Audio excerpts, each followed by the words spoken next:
Let's begin with the recitation of the Kitab, Surah Al-Fatiha.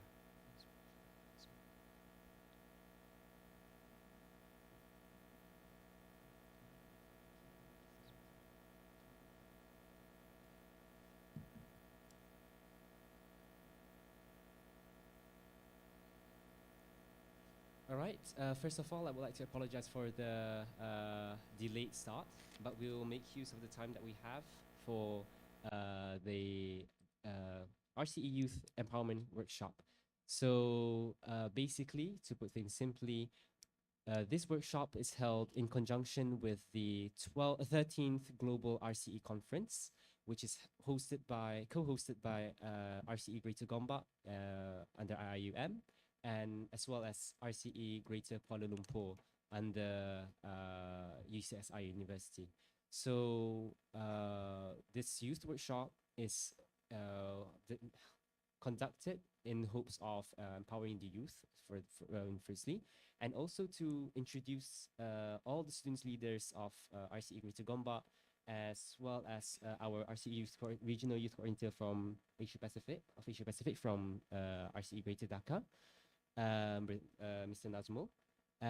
So we'll get to know each other and discuss efforts in youth empowerment, especially in relation to education for sustainable development and the SDG goals in general. So for starters, I think I will let Mr. Nazmul. I will introduce myself first, and then my name is Ahmad Ali Karim. I'm the RCE Youth Coordinator for RCE Greater Gombak.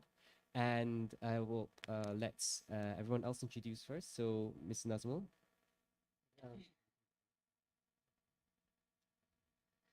Thank you very much, Mr. Ali. And it's my very great pleasure to meet you with you all. And I'm very happy to join here.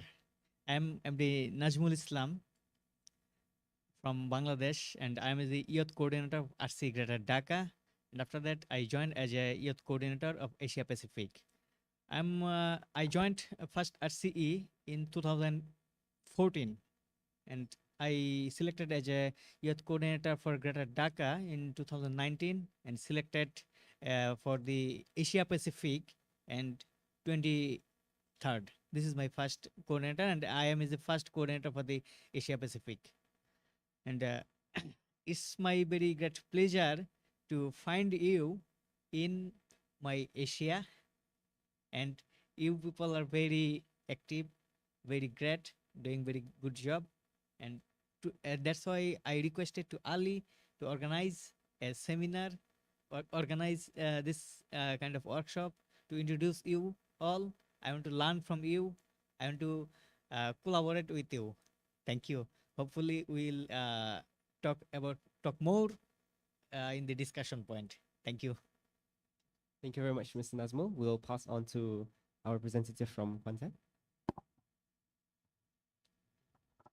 Bismillahirrahmanirrahim. Assalamualaikum warahmatullahi wabarakatuh, and a very good morning, everyone. My name is Muhammad Adib Shahmi bin Ambahari, preferably being called Adib. I am currently the Deputy President 2 from IAM Student Union Kuantan. I am also a second year Kuala of Medicine student.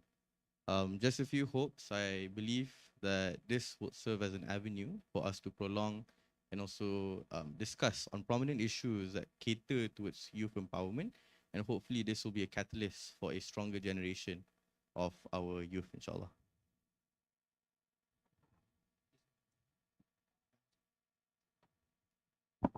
Bismillahirrahmanirrahim. Assalamualaikum warahmatullahi wabarakatuh. I am the representative of Pago campus, and I represent a club in Pago called Miauhala Zaid. We are basically the Abu Hurairah club in Pago, and we are still in the stepping stone of making our club official, since we started last semester, and we are the only organization or club to do so. And I hope and we all learn from each other today and from this workshop, and I hope to learn a few things myself too. And my name is Muhammad Izul Fitri. Thank you. just a bit of a context for those not from IIUM. The Abu Huraira Club is the club in charge of animal activism. So making sure that the animals are in good shape around the campus. So Mia Halazai is the equivalent of that club in Pago. So Brother Muslim. Yes. Bismillahirrahmanirrahim. Assalamualaikum warahmatullahi ta'ala wabarakatuh. So my name is Mohsin bin Mahfuzillah. I am the representative of CFS IIUM Gambang campus. So basically, I am the president of student coordination committee. So here is, I think it's a mistake, student coordinating council. Yeah. So we are the SCC, not student union, student coordinating committee. And basically my age is 19, even though actually if foundation student should be 18, right? But I'm 19, so that's all I think.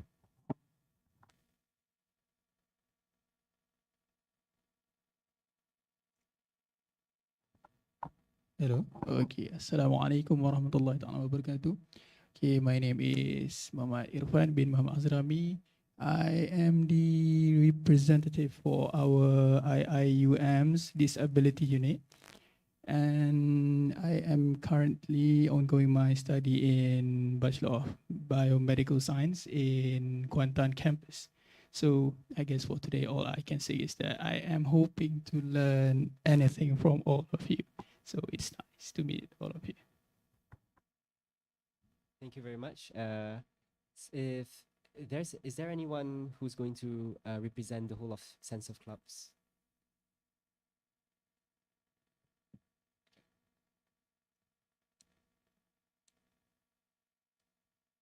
You can also briefly introduce what Senserve is.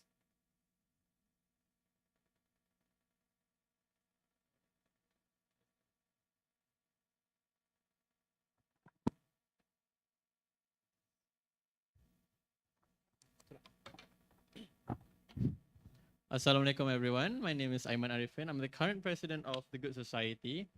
But I'll be talking to you about like what Sensurf is. So Sensurf is a collection of 19 different clubs with different niches and divisions. So we're fragmented based on, for example, environmental and activism, facilitating, mentoring, and all stuff like that. So we also focus on human capital development of the students itself, and that is what we pride ourselves in. So we will also be having this representatives from the sensitive clubs who will also be joining today's discussion. And aside the representative leaders from each delegations I've mentioned just now, we also have other delegates as well coming from Pago, from Kuantan, from Gambang as well, and the sensitive clubs. So we will start with a bit of an introduction as to what RCE is, because I know that a lot of those who are attending today are still unsure about what RCE is. So RCE stands for Regional Center of Expertise. It is a global network under the United Nations University, and the focus is on education for sustainable development, which is why the full name of RCE is Regional Center of Expertise for Education on Education for Sustainable Development. So we all know what the sustainable development is. We're familiar with the SDGs, and so this is what UNU is trying to achieve through specifically UNU IAS, UNU Institute for Advanced Sustainability Studies. So this is what we're trying to achieve, to be able to create more awareness, but not just awareness, but also to empower the citizens of the globe, and to make sure that everyone can be involved and will be involved, as well as actively participate in sustainable development. So across the world, there are about, if I'm not mistaken, over 190 RCEs currently. So among them is in Malaysia, we have 7 in total. One of them is RCE Greater Gombak, which is where we are right now. It is coordinated by International Islamic University Malaysia. And we in RCE, there's also an initiative to empower the youth through the RCE Youth Movement. So as we've heard from Mr. Nazmul just now, we have the RCE Youth Coordinators for every region. We have 4 regions. The RCE are split into 4 regions: the Americas, Africa, Europe, and Asia Pacific. So we're under Asia Pacific, and Mr. Nazmul as well. And we will be having someone else as well from United Nations University, IAS, Miss Juri Michino, but she's going to be arriving a bit late, so she will be here later. She's the focal point for the youth focal point for UNUIAS, and will be a great person to to talk to and discuss with in our efforts for sustainable development. So that's a bit of an introduction on a bit of a brief introduction on RCE. And RCE for RCE youth, we have RCE youth coordinators in every region. Most regions have appointed their youth coordinators. Some of them are still in the process of establishing their youth movements. So in the case of IIUM, we, as mentioned by Brother Ayman just now, we have a group of clubs called Senserve, which is a club, a set of clubs that have been in active since over 20 years ago, and their focus had always been on these sustainable development goals, whether previously we've put it as sustainable development or not. The goals are in line with the SDGs, even though the SDGs were just introduced in 2015. So when we established RCE Greater Gombak in 2020, we decided to later when we were coordinating the youth movement, we decided to put Senserve in charge of RCE Youth for Greater Gombak, because we will be Professor Zaina, you may have a seat. Because we will be because the Senserve clubs have been in activity since for so long, doing all these works, so they're the ones appropriate to put in charge into managing the RCE youth movement over here. So our goal today is to get to know each other and to especially coordinate with Mr. Nazmul, so that we will know the RCE youth movement better, and hopefully work into networking after this, because RCE youth movement, RCE youth as just RCE youth in Greater Gombak has just begun. So we need to kick off and look into how do we achieve to not only go into the fields that we've been going through in IUM all this while. So although we've been going to places like, for example, I know that some clubs are going to outreaching into indigenous communities in Malaysia. Some of them are going to outside countries, other countries, international spaces. But we need to go beyond the scope, the general, I would say, orthodox scope of Senserve as it is. We're still going to serve the community as what Senserve is for, but to also coordinate and collaborate with these other RCEs globally, so that we can have a bit of first of all knowledge sharing, and also sharing of good practices, as well as sharing of ideas. So I guess I can pass over to Mr. Nazmul to introduce a bit of the RCE movement and what's RCE youth globally, since we don't have the other youth coordinators yet. What RCE youth globally had been working on throughout all these years, at least from when they've appointed the youth coordinators. Thank you very much, Ali. And it's my great pleasure to inform you we have the maximum number of RCEs. You know, RCE is a global organization, and we are working globally. And for the Asia Pacific, we have 74 RCEs among the 190 RCEs. RCEs. And in Malaysia, we have seven RCEs, and in India we have 17 RCEs. In China, and in the China have also 7 RCEs, and in Indonesia have 5 RCEs. Total we have 74 RCEs, and our mission is work for the sustainable development goals, especially ESD development. And I am very happy to find all the youth leaders here, because you are the leaders. So you have to work for your nation, for your society, for your community. You are the most delegated person in the youth society. So you have responsibility to improve your own society, improve your firstly improve yourself. You already improved yourself, and you are trying to improve yourself. Then you have to improve your family, improve your community, improve your nation, and finally region and the globe. So if you people working dedicatedly, you work for your community and the region, then our region will be enriched. You know, today's youth will lead the tomorrow's world. So tomorrow's planet is looking for your leadership, looking for your dedication, looking for your contribution. If you contribute nicely, then our planet will be beautiful. Otherwise, we have to travel. At the yesterday's session, we were discussed about we have 101.8 billion youth nowadays. It's a quarter of a total population of the world. It's a huge amount, and it's a huge amount forever of the youth improvement.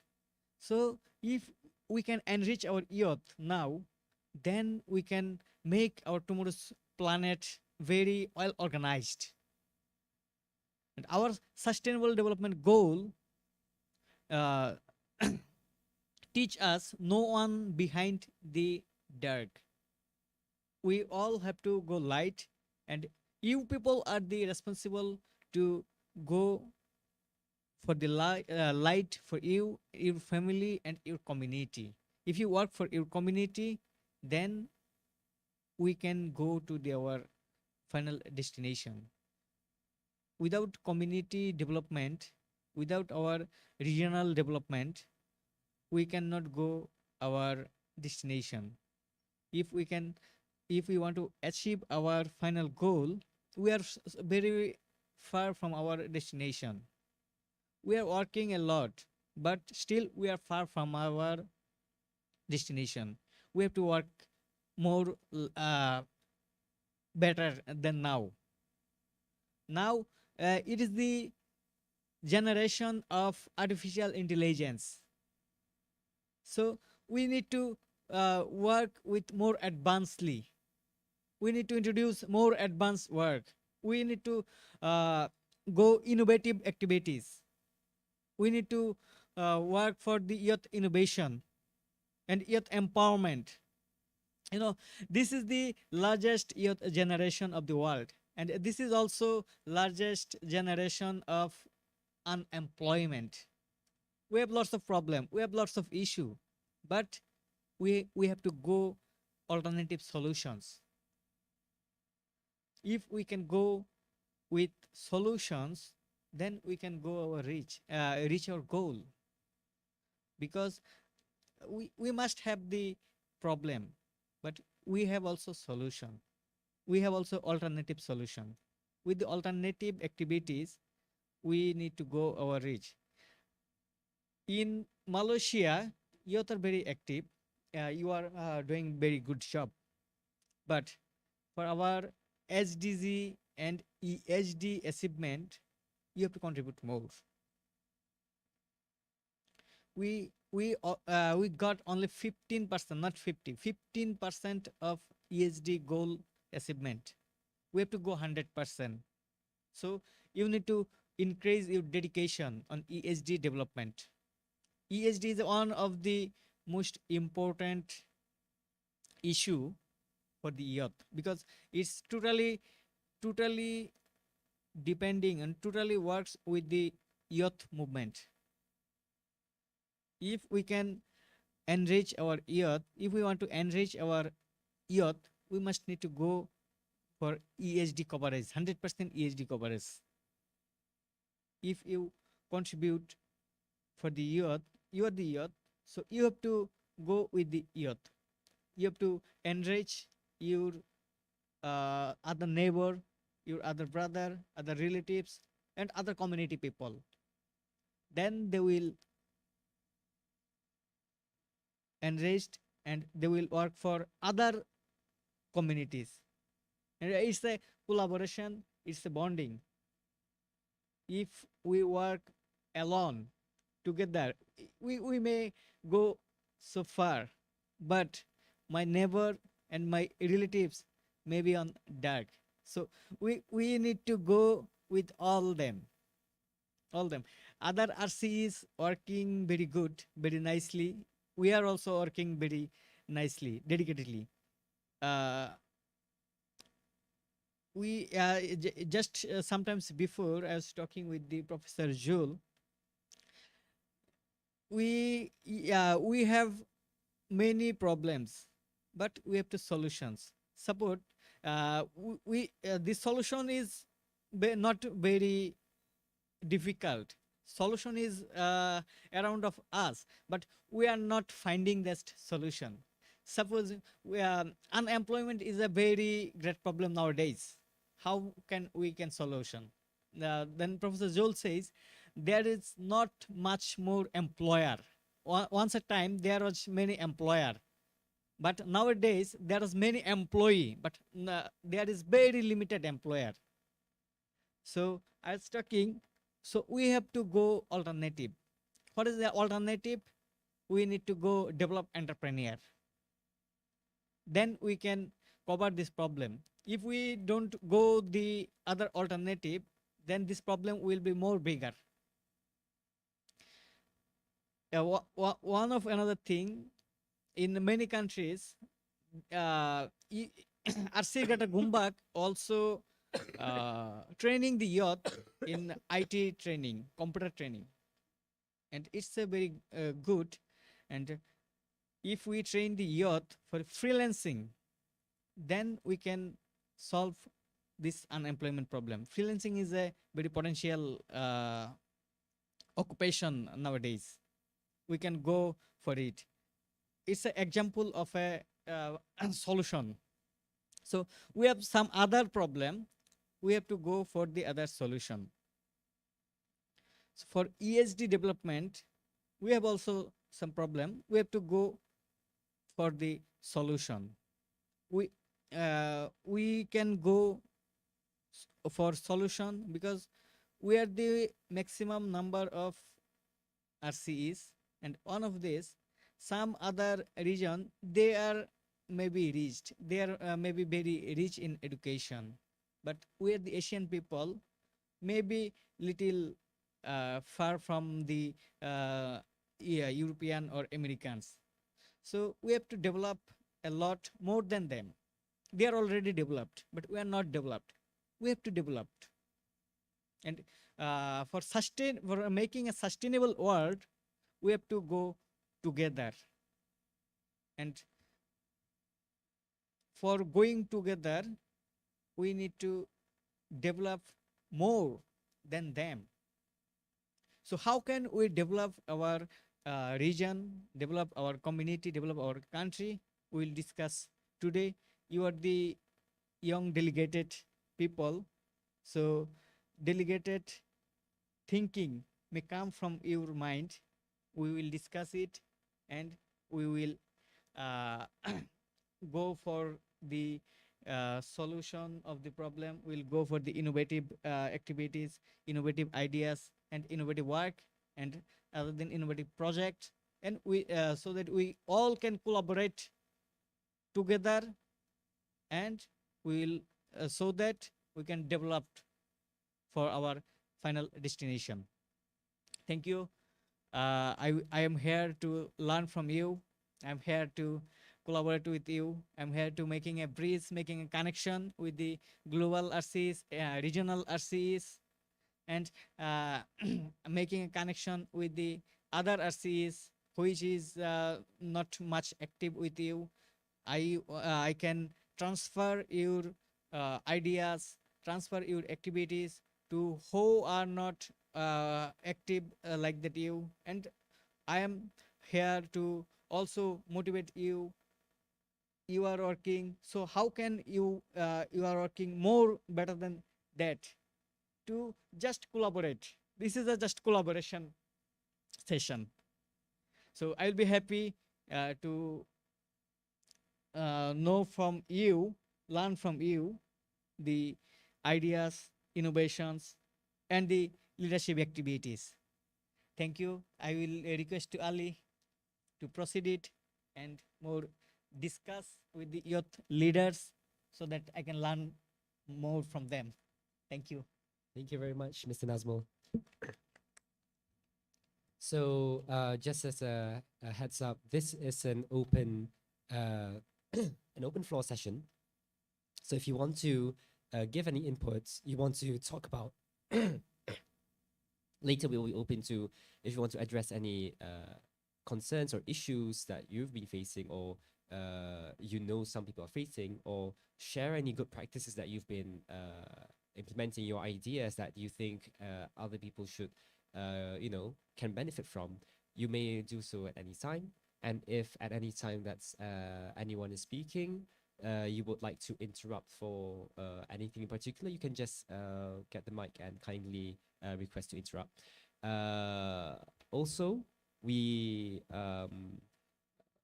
also, hold on. The session is going to be until 11 o'clock. Around 11 o'clock, because at 11 we'll be joined by a delegation from Indonesia who will be presenting some on their projects, on their SDG projects. So this, in the meantime, we will be discussing about ourselves. So I'm very sorry. I'm still a bit unwell due to since last week. So without further ado, I think we'll open the floor if anyone wants to say anything.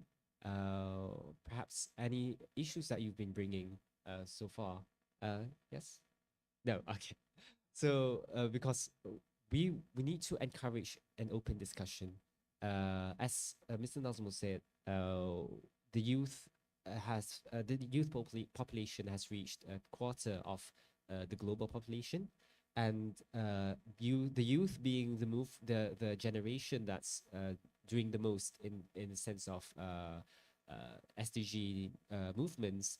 We need to reach higher goals, not just because we're comfortable with what we have now. We can't be comfortable with what we have now until we've reached our goals, even though we've achieved a lot. And this will go to any other instances when it comes to achieving our goals in anything. Thank you. As we must remember that as humans, our responsibility is to contribute to the society. We live in societies because humans will depend on each other. That's how the nature of civilization is. And I believe that's also the founding principle of Sensurf, as an example. One of the reasons why they've been doing this work for so long is because upon the foundation of the university, one of the focuses that we decided to go into is the development of community engagement, because this is something that is a responsibility for every human being, for every individual, and for every society as well. So if we see, for example, as Mr. Nazmul said, we see that our brothers and sisters across the land do not are not doing enough to contribute to the society, it is also our responsibility to invite them to also help along, because the only way that we can reach a sustainable future is through a whole community approach. And this is also the focus of this our conference this year. The theme of the conference is whole community approach for ESD. So to reach our goals in sustainable development, a whole community approach is very important. And by whole community, it means to go beyond the boundaries that we have, for example, as government institutions, students, public, civil societies. These different groups must work together, and we must encourage. And I know that a lot of our clubs, our movements, institutions, in fact, have worked a lot with the government. I mean, the Good Society recently went to the parliament to work on anti-liquid nicotine movements. So covering SDG 3 and a lot of the sense of clubs. We've worked with embassies. Abu Huraira Club have worked with the Embassy of Turkey, for example. So if there's anything that any clubs would like to share about your experiences or about what you would like to address into this table, you feel some a concerning matter, you can grab the mic and present yourself. Yes, Prof. Microphone.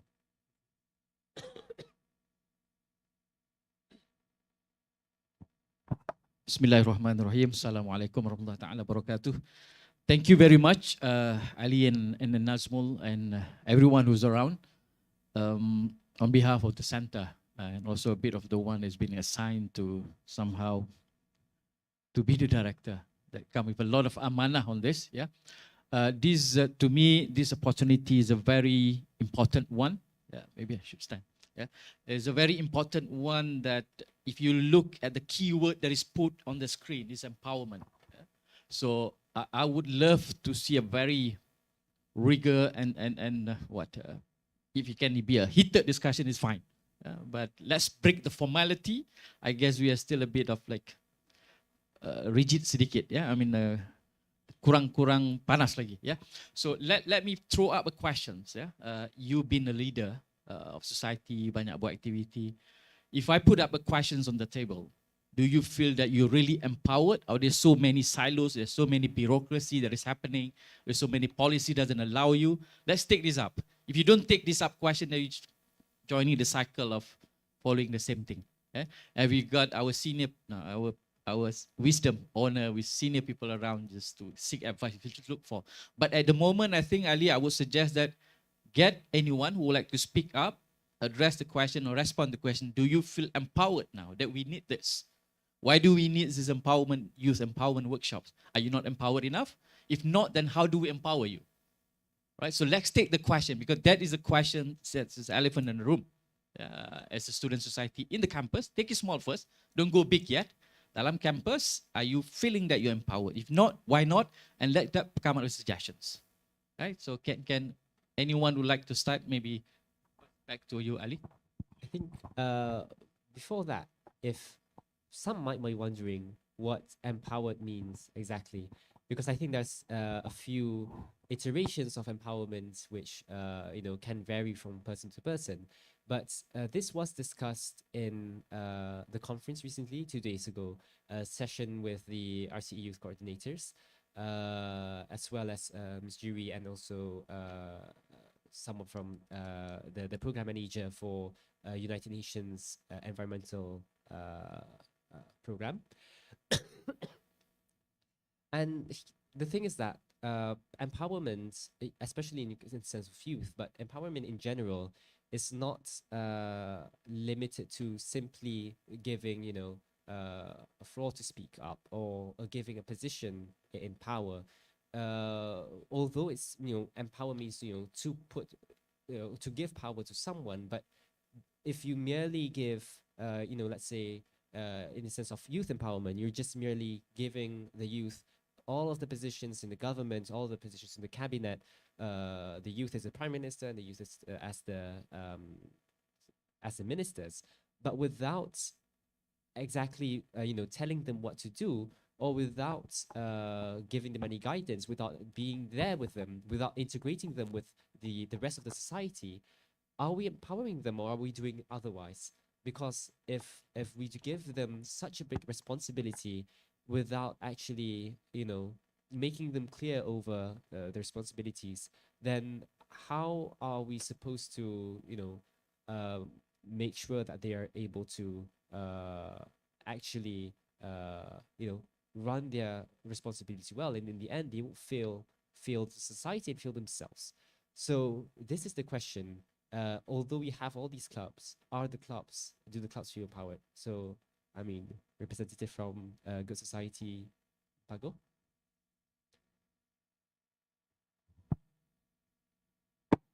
All right. Hi everyone. Assalamualaikum. My name is Amin, and I'm a representative from the Good Society in Pago campus chapter. So, basically, the question imposed by Prof. Zainal is really interesting because I think uh, if the question is imposed to me, I would say I am empowered. I am empowered by the group that embraces me when I have nothing. Okay, so technically there are many interpretation of empowerment. Empowerment. So you can be empowerment can be when the person is given a power to decide. That is one interpretation. But in my opinion, empowerment is to be there for the person. Because humans, even students, we have a lot of commitments, studies, family, even some of them have financial commitments, like they need to work part-time jobs to support themselves because their family is not financially able to support them. So they need to they have a lot of commitment. So in times they will be fallen into a state of almost giving up. Uh, when we set a standard, when we assign the students to become an activist, like we all here, we have expectations, but with expectations, you need to be there for them. If you don't, if you set expectation, but you only set the expectation and not be there for them, they will succumb to failure. They will succumb to giving up. So I think empowerment is not just giving the power, but also to be there for them. And I think it is important for RCE themselves, and also us to be there and not become only like very segregated. Okay, very in Islamic term asabiyah. You don't have okay. It's because you are a club for cats, so I am a club for humans, so we cannot be together. No, we need to be together. We need to be together and support each other. That's all for me. Thank you. Thank you very much. I mean, again, if anyone wants to say anything, you can just let me know. Or you can just grab the mic. Uh, but yes, that's a good point, because we have to stop seeing it as I guess, as a binary polar, in the sense that we have the youth, and then the older people. But in Not older, Ali marah orang belakang. Senior one, senior, not senior older. ones, yes. The youth and the seniors. When it comes to empowering youth, it doesn't mean that the youth must only be empowered by the seniors. They must be empowered by everyone else, and same goes to other demographics. We must empower each other in the general sense, and it's just that as youth, as mentioned by Mr. Nazmul, we, as the statistic shows, we are currently the generation which is in the first place, it's a vast there's a lot of what's the word, but we consist of a quarter of the population, and also we're the generation that's pushing a lot on these improvements in general. So by empowering this group, ourselves, each other, helping out each other, being there for each other, as she said, this will be a very important step into advancing forward. I'm sorry, I want to just add, Professor Journal is here and he just give you an opportunity. If you need something to empower yourself, you may ask him. He may cooperate with you. Thank you. This is a good chance for you. Okay. Brother tu dia tunggu lama. I give. Alright. Okay. I would be glad to share something from on my take about this issue about the empowerment topic. So basically, I'm Rania from I'm the Deputy President for the Good Society IUM, and also I would call myself a young activist on the nicotine issue lately. So for all you know, me and Ali went to the Parliament on 12th October 2023 and met with YB Dr. Zaliha and have a discussion with her regarding on the nicotine issue. Minister of Health. Yeah, YB Dr. Zaliha, the Minister of Health Malaysia, had a discussion with her and to discuss on this nicotine issue among youth that is impacting our youth.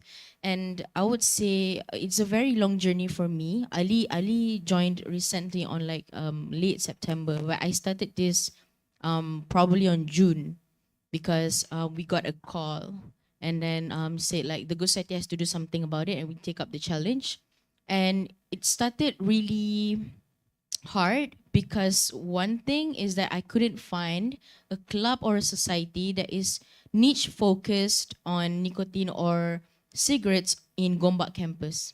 I have to go outside, go into other universities, either other IPTA, IPTs, IPTA, IPTS, and also IPG, to meet with people that discuss about these things, because I couldn't meet one in Gombak campus. I think that is one issue that I think need to be brought forward. So fast forward, I met a lot with youth organizations, collaborate with especially because has their health faculty, and also they have their own GEG club, Generational Endgame Club, and also a club that specifically caters to this nicotine issue and also cigarette issue. And I'm quite disappointed that I couldn't find one in IUM. So maybe the Good Society could be the first one that is initiate this movement and so forth. But yeah, that's one thing that I want to highlight. But then Alhamdulillah, we got the opportunity to discuss with the Minister of Health herself, and to brought upon, because this issue might be simple and really small to other people, because but we don't see the impact that it's giving to our youth, especially the children, because as you can see, the economy now that we have, they have bigger demands for vaping products now.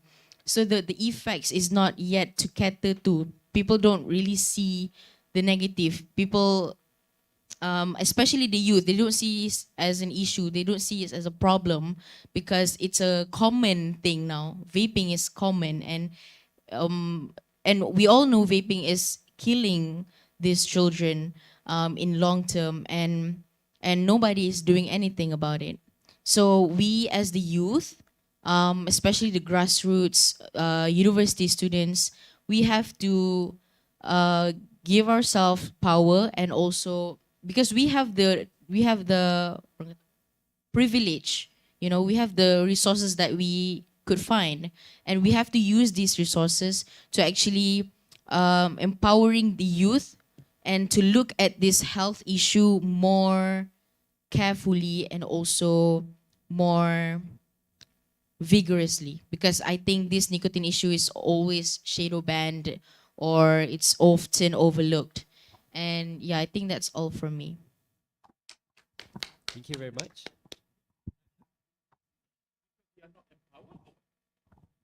Do you think there's no no club checking on nicotine? Is it because they are not empowered, or just that the youth feel they are not empowered? They should have gone further than that. You don't need someone to tell you to take up nicotine. So I don't know. I'm just throwing that whether if there is no one working on that, club working on nicotine, is that because they are not empowered or they are not empowering themselves?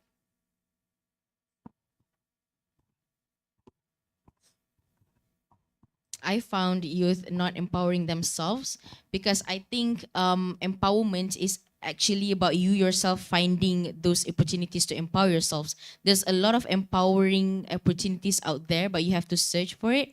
And to add, from before we go to Parliament, we went to Sunway University to open a booth regarding this nicotine issue. Amin was there as well. And then we went also for the KL Nicotine Addiction Conference. We call all professionals in nicotine issue and cigarettes industry also came. And we had like discussions with them, like why is this happening? Why is this not like outside? Because only the ones who know. Those who don't, they really don't want to know about this, and it's saddening because these things is impacting the youth without we even notice.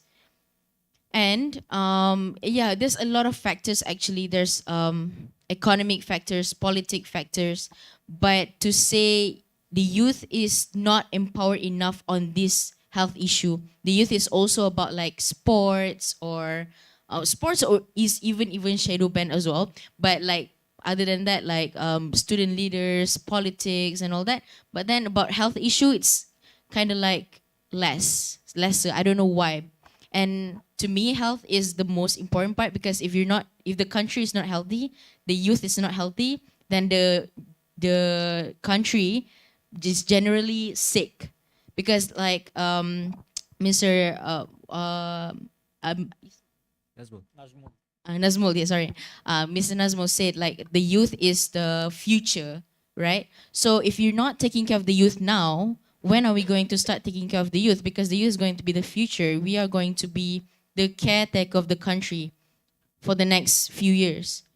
So yeah, I think it's the youth is not empowered enough about health issue to me. And the youth also, because they are not empowered, they don't really take up the chance to be empowered on this issue. I think that's on my take. How may they empowered? What initiative can done for empowerment in regards I of think- health issue? Okay. From my experience, I could see that campaigning really helps, but it needs to be a continuous effort. It cannot be like once off, or like you doing it like once a year. You have to do it few times a year. So often that people are deeply rooted, like, oh, health is number one, nicotine is a no-no, cigarette is a no-no. It's like become a norm, like how we make vaping products and cigarette a norm. That's how we make not vaping and not smoking a norm. So campaigning in all sorts of, there's a lot of mechanism, but I think campaign works. It just have to be often, and also make efforts like making the vape products more expensive, or it is advertised as very dangerous and so forth, because now it's advertised as harm reduction, and that could really take a wrong turn, because people like, okay, to quit smoke, I will use vape instead. But I think but there's so many research that is saying that vaping is no harm reduction. It is like harm. Yes, it's a harm. It leads to harm addiction. So I think that's my suggestion. Basically, just passing the harm from one cause to another cause. Yeah. Hello. So if I may add back to the part where Prof. Zainal asked about is the youth not empowering? Is the youth not empowering themselves, or is the youth not empowered? Okay. So basically, I have been in a various circle of people. There are us, the empowered students, and there are people who are bystanders. They just stand at the sideways and then look. Ish, apa benda tu? What is that? What is happening? Kenapa korang bising-bising ni? Why do you guys do this? Like for example, the mahala issue. Relax chill lah. It's nothing serious. But why does there is suddenly a group of people that suddenly championing for something that people think it's not an issue, but it's actually an issue? For example, youth against nicotine exemption. So I have been thinking, how do we, as the empowered students, would change their mindset? This is a question for everyone. How we, the empowered students, would like to encourage the non-empowered students to be empowered and start making a change. Because I think there's a lot of people not with us, because we are the small minority. Yeah. And don't come at me at the fact not everyone can be a leader. No. I would like to take an example, Izul, because when everyone is against the club, the cat club, the cat welfare club in our mahala, he's still with the effort. He fundraised. He gave the cats a shelter and everything. So how do we make everyone empowered as the small minority? Okay, anyone can answer. If before maybe Brother Lukman have an answer. If you want to. Oh, yeah. I have to answer Yeah. the most difficult one. It's like the whole convention is to answer that question, and I have to answer that. I mean, you can also bring another question to add upon it. Yeah. I'll try. Okay. So basically, I learned this recently because I attend this talk, and the talk is about redefining empowerment. And the speaker is Sister Lisa, Brother Aiman, and Sister Radia. So basically, I think before we answer like a bigger question, I think it will become easier if we can define ourselves what is empowerment. Because last time I heard Sister Rania, she defined empowerment first. See, maybe when we can, like for us, we can explain what we see as empowerment is, then only we can help each other. If we do not know, among us, what do we understand? What is empowerment? Our brother on my right is maybe thinking about some other empowerment, maybe sponsorship. Some other people are talking about power, legislative stuff. So maybe if you can define empowerment, then we can help each other. So my answer is, so if we try our best to define empowerment first, each of us, then with that definition, we try to conclude something, and maybe we can find something. So I learned this from recent talk from Good Society. I think a talk like that, the topic like that, which challenge everyone. So they claim that they're going to redefine empowerment. So I think something like that is good. So that is my answer for now. So maybe we can continue to define empowerment like individually, something like that. Okay. So yeah, that's true. The definition of empowerment is very important, which is why after Prof. Saidna asked whether we are empowered or not, I asked back what is empowerment, because that's a thing that was discussed as well in the conference before this, because the session was called titled Empowering Youth. So I asked the RCE youth coordinator for the Americas, what she define empowerment, and we had a discussion. Even Juan over there outside after the session, not just with her, with the other youth, with the other delegates, I think one thing that's important to take from the conference, at least, when we visited one of the real labs, which is PSPK. Mr. Henry, the co-chair for RCE Greater Gombak, he said that empowering is not merely, we always hear about if you give a man fish, he will eat for one day.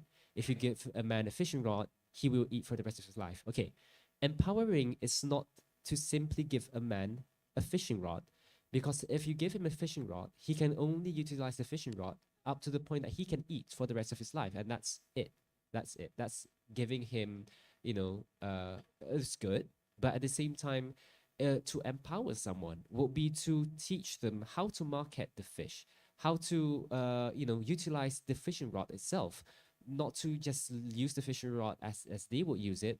Perhaps they would use it wrongly. How to get the right bait, how to, where are the best fishes at, bring them to, if there's any fishing communities, they can learn from them and expand their market and eventually become an entrepreneur. And that's what Mr. Nazmo said. The importance right now is innovation. Innovation is part of empowering, because in order for society to advance, innovation is key. That's why we see, the golden age of innovation will be, one of the early ones, the Islamic golden age, where all the innovation in science and mathematics just expanded. And then the Industrial Revolution, all the innovation in technology, all the machines being invented. And now, currently, the innovation of AI, we see the, creation of image generative, text generative tools, which was, if we were to talk about this to someone just but 5 years ago, they will probably not believe that it can go to the point that we are right now. So this is the part where it's important for us to empower the youth, in the sense to allow them to innovate the whole society, to not only be where we are and not only to talk and discuss, but to also expand things further. So if anyone wants to talk about, yes, please, Brother Iqbal. That's, I just want to, I'm sorry, my name is Ikmal Najmi. I'm from UAE Pago, representative. So I just want to ask about the topic empowerment, and I just want to ask for opinion. As Prof. Zainal said, that we need to focus on smaller circles so that we can change before we go to the big circle first. So what about those in Mahala, those students who keep rebel, or for example, in Mahala we got Awesome, right? Office of Security Management, who just for context for those, Mahalla is college or hostel in IIUM. Okay, thank you, brother. So those who keep questioning about why can we bring this, or for example, we can bring our own cooker or some other thing that may give benefit to us. For example, cooking, so that students who didn't have money can cook their own food. For example, instant noodle or Maggi, right? So that thing do give benefit to the students, but the higher management, like the Awesome or the Awesome, who didn't approve for students to bring that. And if the students ask questioning about their own rights to bring that does that considered as empowerment? And my other question is, let's say those who students, youth that claim themselves as activists, who go to the road, or let's say bawa ke jalanan for talking about political issues, does that considered as empowerment? Because my last class, my last time I studied with Prof. Zainal, there's topic about those youth who didn't use their own who use their power in a wrong way. May I speak in Malay? Patutnya diorang bawa diorang punya power ni ke jalan yang betul, diorang belajar betul-betul dan nanti diorang bawa ke platform yang betul, bukan di jalanan. Tapi adakah mereka yang menggunakan platform di jalanan ini untuk mempersoalkan persoalan tentang politik ataupun beberapa isu lain, adakah itu dikira sebagai empowerment ataupun itu tidak dikira sebagai empowerment? Jadi saya minta So pandangan. basically, what he asked at the end is, when people go down to the streets to protest against issues, is going down to the street, is protesting on the streets, street movements, street fighters. Is that considered as empowerment, or is that not empowerment? I would like to share my thoughts on this, brother stance. Is that your question was whether we go to jalan is type of empowerment or not, right? Tangga.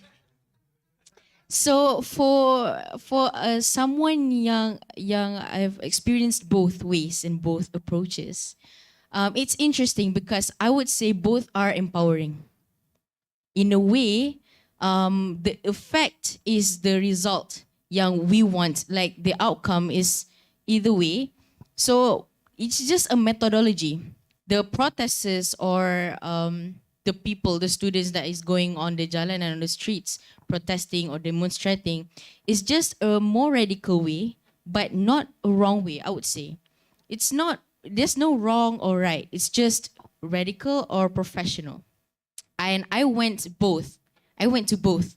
So I'm not afraid to say I went to the protest or anything because that's my way to speak up. Because we have tried the professional approach and it didn't work.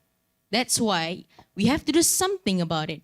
We have to prove solidarity by showing up to the streets. Those showing up actually create awareness that is something is going on and people are mad about it. There's nothing done for the issue.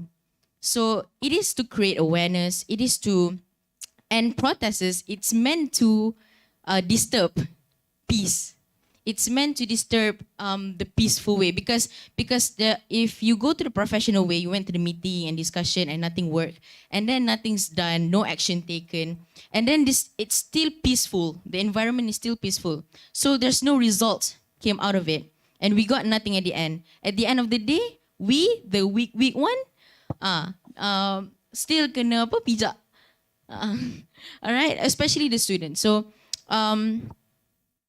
one way is to actually speak up about it, to let people know that we are actually we have took action, and then we want people to listen, and we want to include the public to listen. That's why, to disturb peace, not by demonstrating like you rosakkan, apa orang kata, damage public property. No, I think that's wrong. Where we decide to damage properties, you decide to damage people or hurt people, that's wrong. A peaceful demonstration is quite right if it's needed. So I would recommend if demonstration or any protest or any speaking up at the streets or whatever is done after you have done the professional approach and it's still not working. I think it's empowering the students because it gives an image of the students has also the rights to do something. We also have the right to take back what we have given you, the power for you to manage us, but then you failed at managing, so we can take back the power that we gave you. Some sort of giving that idea. So it's not like protesting against, it's about speaking up and showing up, show solidarity to the people who is affected. Because imagine, okay, for the recent issues, it might be hot, but Professor, you like hot stuff, right? So the Mahala recently, if the students didn't gather at the Minster and have a peaceful assembly, then who is going to speak up representing the affected students? The one who lost a lot. Because a lot of families, they have a lot of cost that they want to register their students, but then the UIA management is not giving cooperation. So what about the affected students? Who are going to side with them if not the students do something about it, right? So the management needs to know that the decision made by them is affecting a lot of students negatively. If by the professional approach didn't work, then speaking up and making a peaceful assembly, showing to the management and also to the public that something is going wrong here and something needs to be done quickly. I think that just put a pressure. The assemble is the protest and demonstration is actually to put pressure to do the right thing. I think that's my take on it. Please add. Sorry.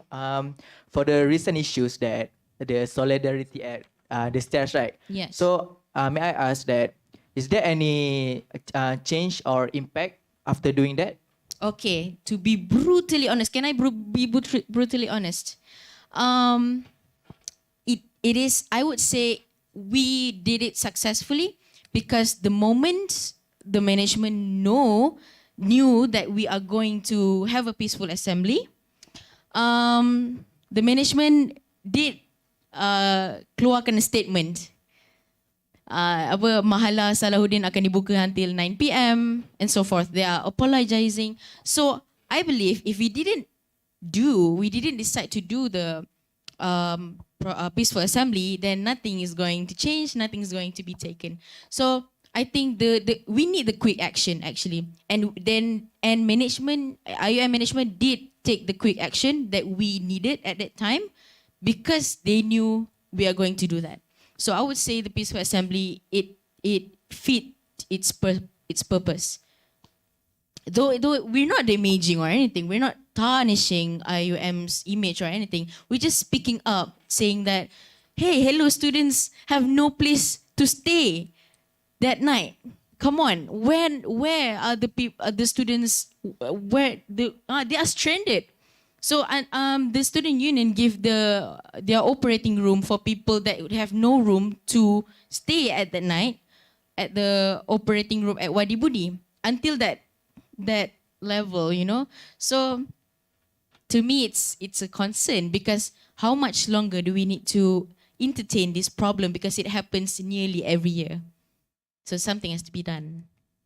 I think that's. But yeah, IUM management, I would like to commend because they take really quick action. Before the peaceful assembly started, they call out these representatives, which I was included, to meet with all the top management, including Professor Akmal, at the moment the acting rector, to discuss about this. They give the platform to the students to actually, tell you what are your demands and what can we do to help the students. So we did tell, and then they did listen, and the discussion happened, and the quick action is made.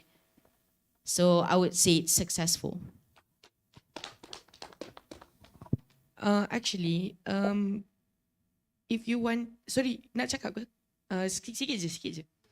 If you want to, there might be people yang macam, I would like to put it as haluan kiri dan haluan kanan. Left wing, right wing.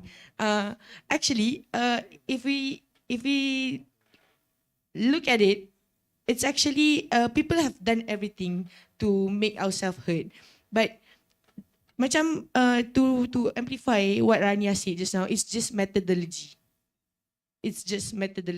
So as a student, probably some of you might be, tak boleh ke bincang elok-elok? Why can't you just speak, talk nicely, discuss nicely?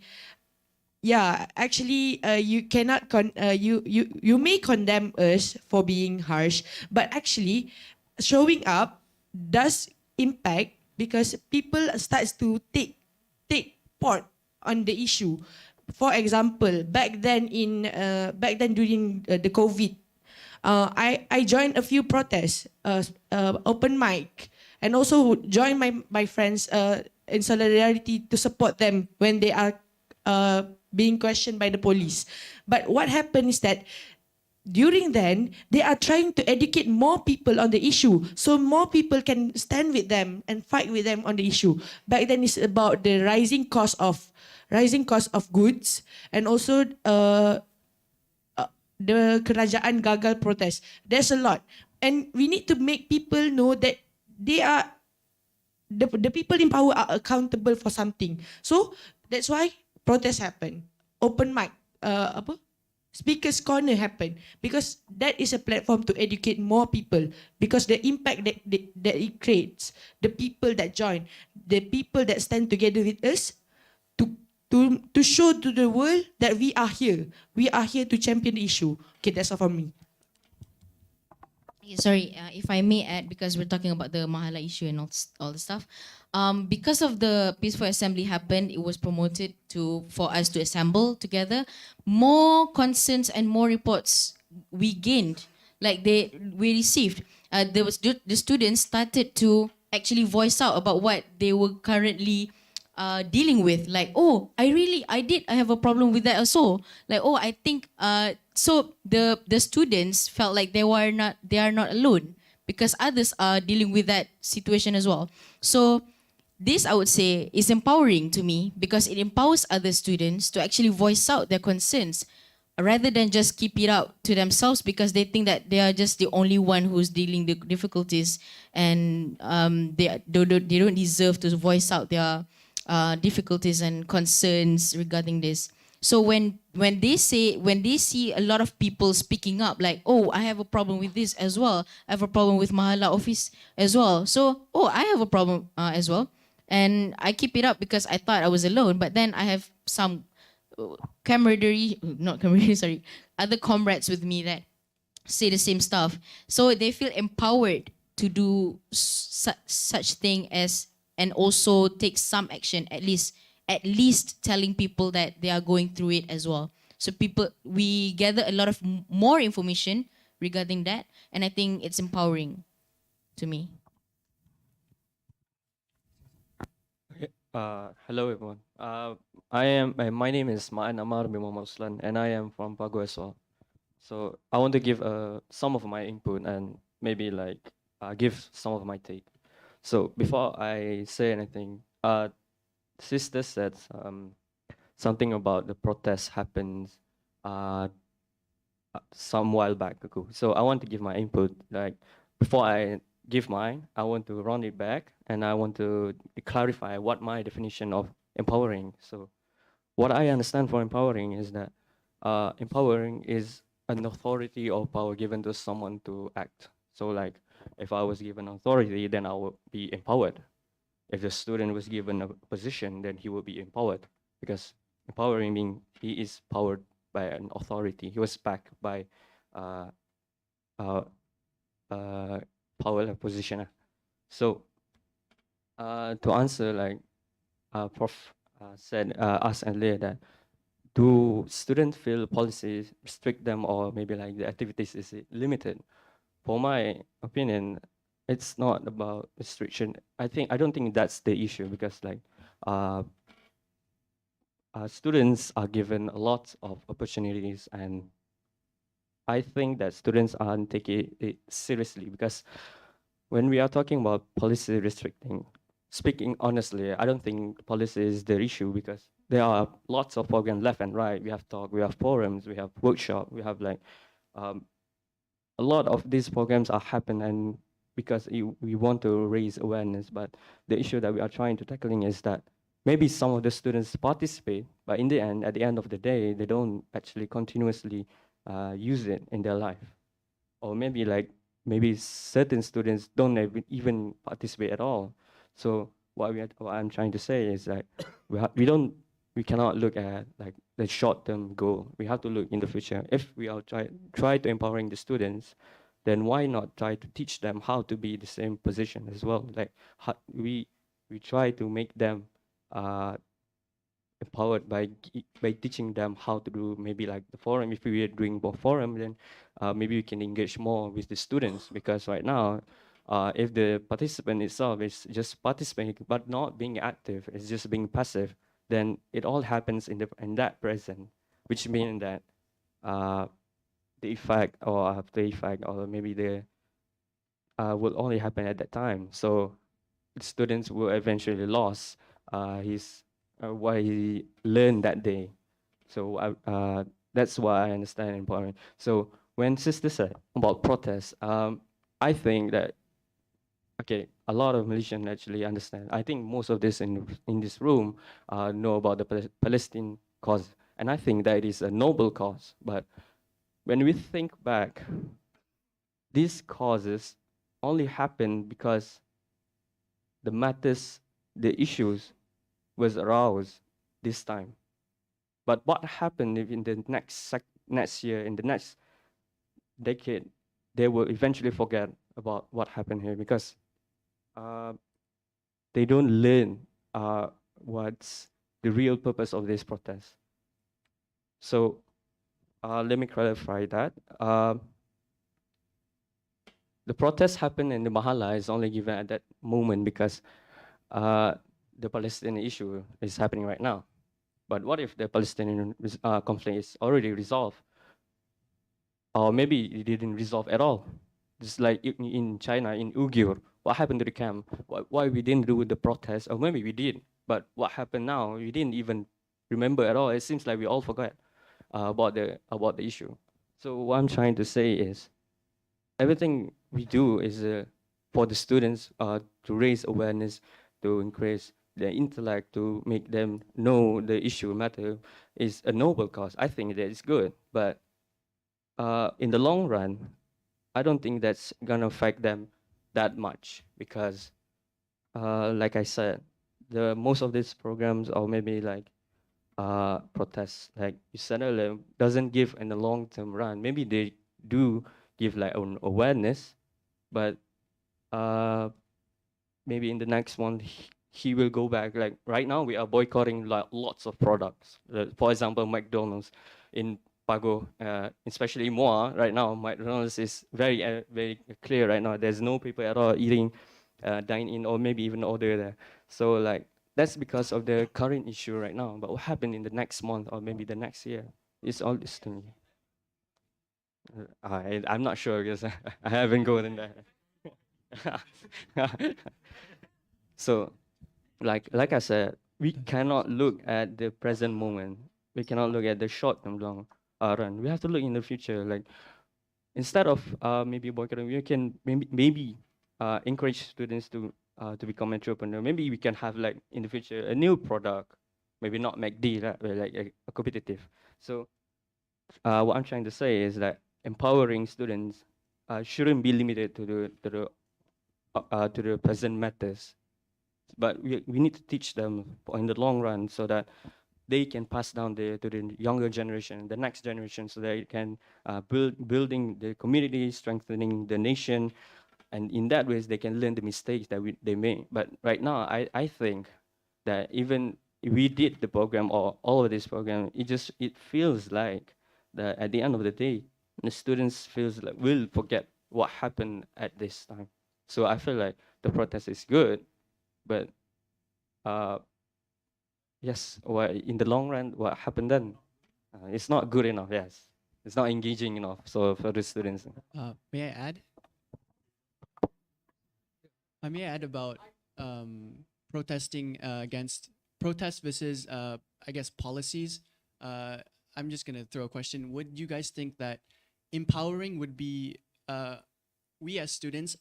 I would personally think that to empower is to empower through policies, through official and also basically the management. Is that more empowering than going through the streets and being the more left wing or radical idea of empowerment? Is that more powerful? Yeah, like I'm sorry. We need to like encourage students to be involved in the policy, but not to voice against the bad policies. Because as Brother Man said that in the long term run, it will encourage the students to okay, if this didn't go plan as well, we need to go protest. So what if the student itself meet the management like face to face and talk to them what we need to do instead of making the protest, because it will bring a bad policy, a bad mindset to the future students. That's my opinion. protest in the recently. I want to add a bit more. So just now, like I heard, rumors from Pago is that Brother Izul having difficulties in organizing this club. You know, not many support and everything. You know, very difficult to do this. It is something new. People love to him. So now the question is, should Brother Izul go to the street and protest?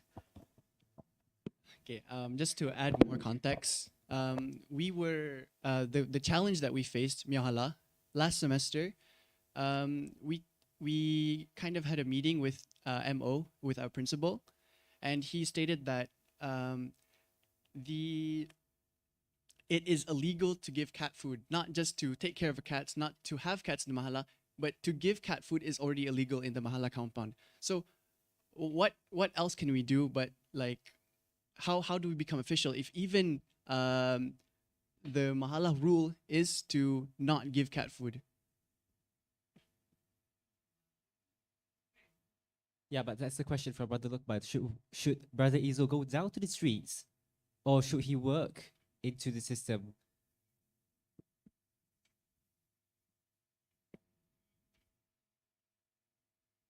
Jumpa deputy, no. Change. We Please have use not. the mic. People online cannot hear. Oh, I did. Yes, if you want to. Yeah. Right. Okay. Jarang dengar Kuantan cakap ni. Okay. Right. Bismillahirrahmanirrahim. Assalamualaikum warahmatullahi wabarakatuh. And a very good, still morning. So before I continue and before that I apologize in advance if I may take a bit too long. I feel that I have to give a summary or a reply speech if we quote unquote into debate, right? Okay. So before I go on, can anyone please give a raise of hands if you've ever been to Kuantan campus? Probably in Terengganu. I had a leg injury and was sent to the Kuantan campus. Allah, it's Asmat. Yes. I see. All right. Okay, in Kuantan, of course, I know that you've been there. We go to the same campus. So here's the thing. Let's go rewind back to the idea of empowerment, yeah? When we want to talk about empowerment, my definition isn't one singular definition. You can tell me that definition is something of, for example, empowerment is simply you giving someone power. You can tell me empowerment is simply obtaining something. Empowerment is voicing out to etc. etc. To me, the definition of empowerment is simply a process. It is a line that you draw and you have to identify where does this empowerment progress from one time to another. Because if you want to talk to me, if you want to tell me that empowerment is simply being able to give someone power, I will tell you completely wrong. If you think giving someone power is essentially the most benefiting factor of an empowerment, take a look back to the people who are unheard. My point here, why did I ask about Kuantan? Simply because just because you hear Gombak talk, just because you hear Pago talk, you've never heard Kuantan talk does not mean there's any issues here. Of course, I would like to divide this into two parts. First on my campus, my locality, and secondly on the national and international level. When we want to talk about empowerment, my definition of it, it is a process. Where does the process start? It's just opportunity. If we don't provide anyone opportunity, if we don't give someone the availability, the avenue to talk, to voice out the issues, how can something progress? And then from time to time, you develop that form of empowerment and you tell them, this is simply how you develop. If you just give someone power without giving any form of restrictions, guidelines, etc., you risk of giving potential abuse. What kind of abuse? Abuse of power. At the end of the day, you can tell me that simply opportunities exist on both lines, but you have to understand, in the nature, logic, and the nature power of psychology, humans are not the same. Not everyone is talkable. Not everyone is approachable. Not everyone is able to tell you that being able to talk is simply the best form of empowerment. You cannot tell me that. Because if you want to compare, my classes are 8 to 4, and sometimes if you go to clinical, you have from 8 to 5, and then you have on-call some more at night. You can tell me, oh, empowerment is simply being able to talk. But where is the opportunity for the people? My definition here to tell you, if you want to give a definition, who should give that definition? Who should tell you what empowerment looks like? Marginalized communities, discriminated groups, people who don't have an ability to tell people how do they feel. This is why I feel in Kuantan. My locality has always stood strong, but no one actually ever thinks about what we can do. My definition why I think this is true is because when you want to tell me empowerment, we can voice, we can talk, we can say anything that we want, and yet the governance does not exist. Because why? We are a branch campus. We don't have much power. We don't have much governance. When we ask our administrators, they say, oh, it's Gombak's decision to make so. So what do our student leaders do? Basically nothing. Is that the point? In our latest parliament, locality parliament in Kuantan, we all agreed on the status of which we do not agree if people dictate how ourselves to be. If you tell me empowerment is giving power without actually looking at the benefits and the long-term usages, you risk actually telling them this is a puppeteering way of giving empowerment to students. Why? Because now you see people materializing it, people commercializing it. It's put that the definition of empowerment is simply like a capital product if you give someone an ability to do something. I completely disagree with this. As medical students, we barely have time to do this at all. You can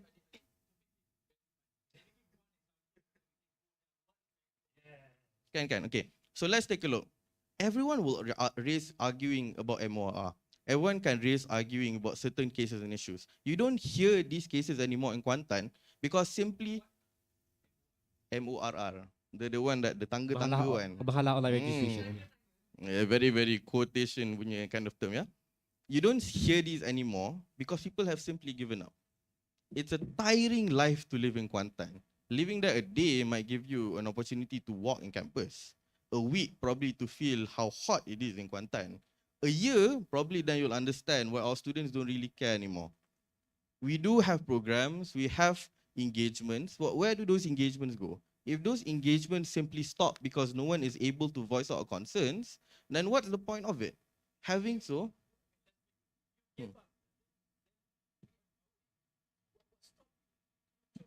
that's the thing. Where does the empowerment give you? Where did Kuantan ever get the empowerment to be benefiting?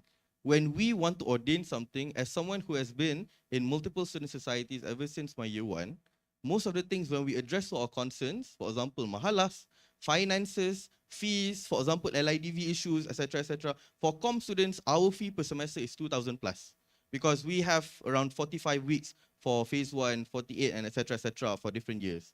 So when we ever address to our administrators, they mostly have no decision to make because it is not within our bounds.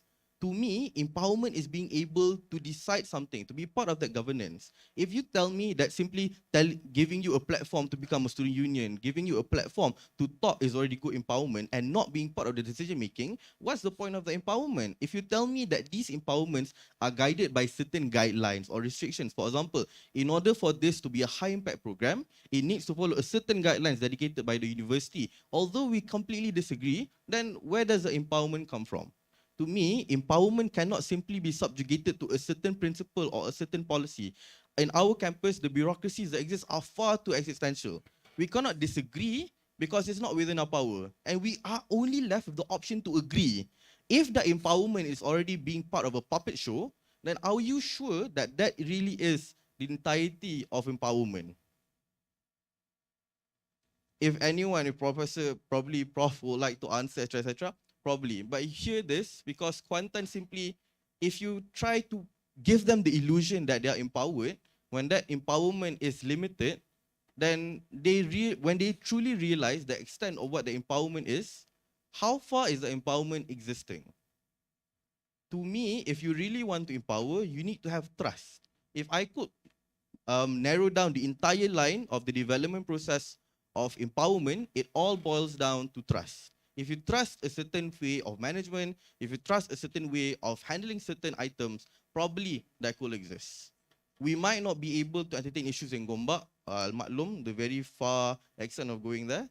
But at the end of the day, our limitations exist simply because of that. It is systemic, probably. It is something that we cannot change because, of course, we are not a main campus. But surely right now, the empowerment is being very limited to an extent that even if we want to do something, it doesn't really matter anymore. Meaning that if we decided to fight about MORR, it doesn't really matter because the ones who make the decisions are in Gombak. Even our administrators agree the same. Everything, we follow circulars, we follow letters, we follow emails, everything from Gombak. At the end of the day, that empowerment does exist, I agree. But that empowerment is limited. If we truly want to empower our students, let's take a look at the process. Where do we stop? If we stop at the point of listening them to take a lot, like what Ali said, giving them a rod, teaching them this and that, and then we stop at before marketing, then how can we truly say that's fully empowerment? Of course, we can disagree and agree, but to me, as someone who has been subjugated to the principles existing in campus, this is truly what our students feel.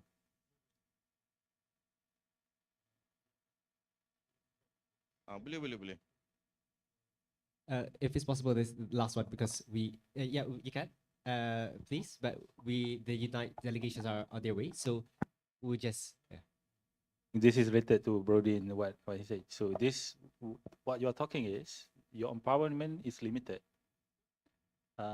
In Kuantan, limited to the legislative stuff. So many, for example, like related to policies, rules and regulation, things that you want to do, right? So only limited to that. One part of it. Okay. Can you talk about it's boiled down to trust? Can you like tell us to you what trust is? Trust to me is being able to listen when someone tells you something. Let me give you an example. In a few months ago, we submitted a survey compiling of 1,000 students answering to a concern regarding a shuttle bus to the library. And yet it was rejected on the basis that it wasn't a majority of our students. That is a very slick and small example. But to me, the feeling of it is simply saying no when there is another alternative that exists.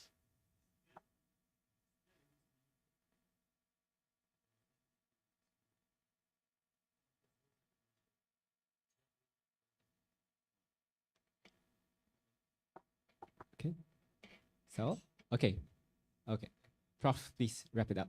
Just yeah, this is something that need to happen more. I guess this is a very healthy discussions to look at different perspective and agree to disagree and put out all things. I think not many time that we have this, but just to put it up a bit of like context before we open up to the discussion with the Indonesian group.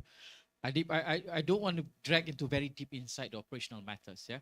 But I've been seeing SU. I mean, it's not SU per SU, but then how power is given to the how power is cascaded. I mean, how power is given to the structure. So we think that SU, I mean, student union is the one that representing the students, right? So we got one student union representing in Senate, yeah. But sad to say, I'm not seeing enough words being voice being raised by the students who representing in Senate, right? I mean, the student usually is the president. I mean, or the chair. I don't see much push or issues being raised by the SU. Our students activists before. And I'll give an example. I give a very practical example. Yeah, for the first time, I think a non-student was supposed to present an issue they're not happy with in the Senate, right? And it was rejected. It was pulled back, and then it was pushed back again, right? I think you know about minoring issues, yeah? And you see how some kuliah has made different arrangement, but the students are not happy.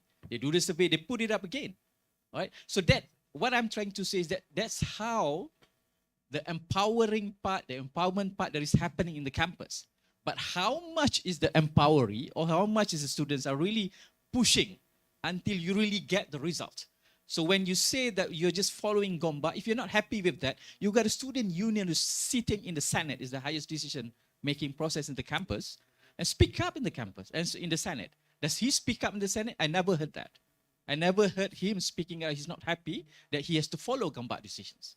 So speak up. So that's what I mean, that you can do demonstrations, you can do, but it's result-oriented. So I'm giving an example like minoring issues, they're putting it up until the Senate level, right? So that's what I mean by empowering, and that's what needs to happen. And I think Jury wants to speak up, yeah, to conclude as well, yeah. But on my side is that let's have more of these discussions, and this very healthy discussion, and pick it up so that we got more solutions and dynamics that's supposed to happen. Jury. Thank you, Professor Zainal. Hello, my name is Jury. I'm from the United Nations University, and I'm currently program assistant as well as youth focal point. And I've been in this space of youth since I was about 15 years old. So I've been working with youth, for youth, to empower them and to inform them. And I appreciate all of the discussions that's been happening today here, especially because I feel like youth empowerment has become such a buzzword that it gets tossed around and overused, but we never really think about what youth empowerment really is. And I think that today's discussion was one of the very critical discussions to have within the space of youth empowerment. And so, personally, me as an individual, what have I seen youth empowerment to be? So, throughout my work, how I define youth empowerment is to give youth the ability to make informed decisions with the support of the people around them. I'm going to say that one more time. The ability to make informed decisions with the support of the people around them. So, what does that mean? I'm going to ask a question. Is youth empowerment the responsibility of youth, or solely the youth, for us to feel empowered or be empowered? I don't believe so.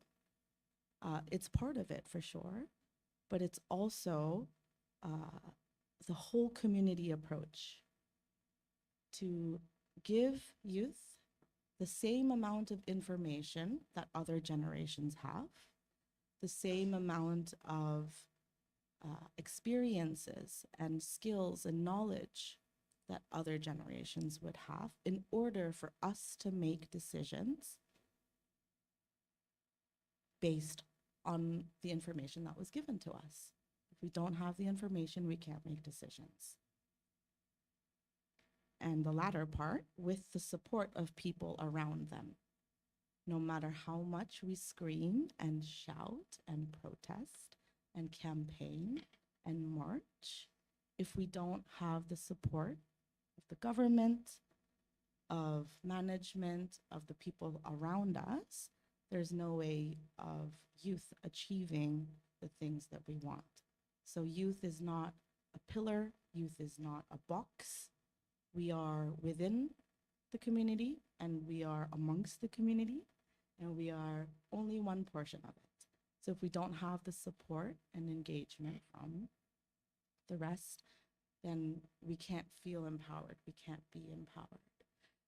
So yeah, I think a lot of that was discussed today, and that's how I see youth empowerment. So when I work in this space, I don't just talk to youth. I don't just inform youth. I also talk to non-youth and say, hey, we need this information.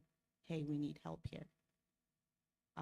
And so I think a lot of us here already do that. But it's always really important to go back to, okay, hold on. What does youth empowerment mean to me? Or what does it mean to the rest of my youth group? So with that, I don't really understand the context of what's happening on campus. So I won't speak on that, but that was my contribution to the discussion. Thank you.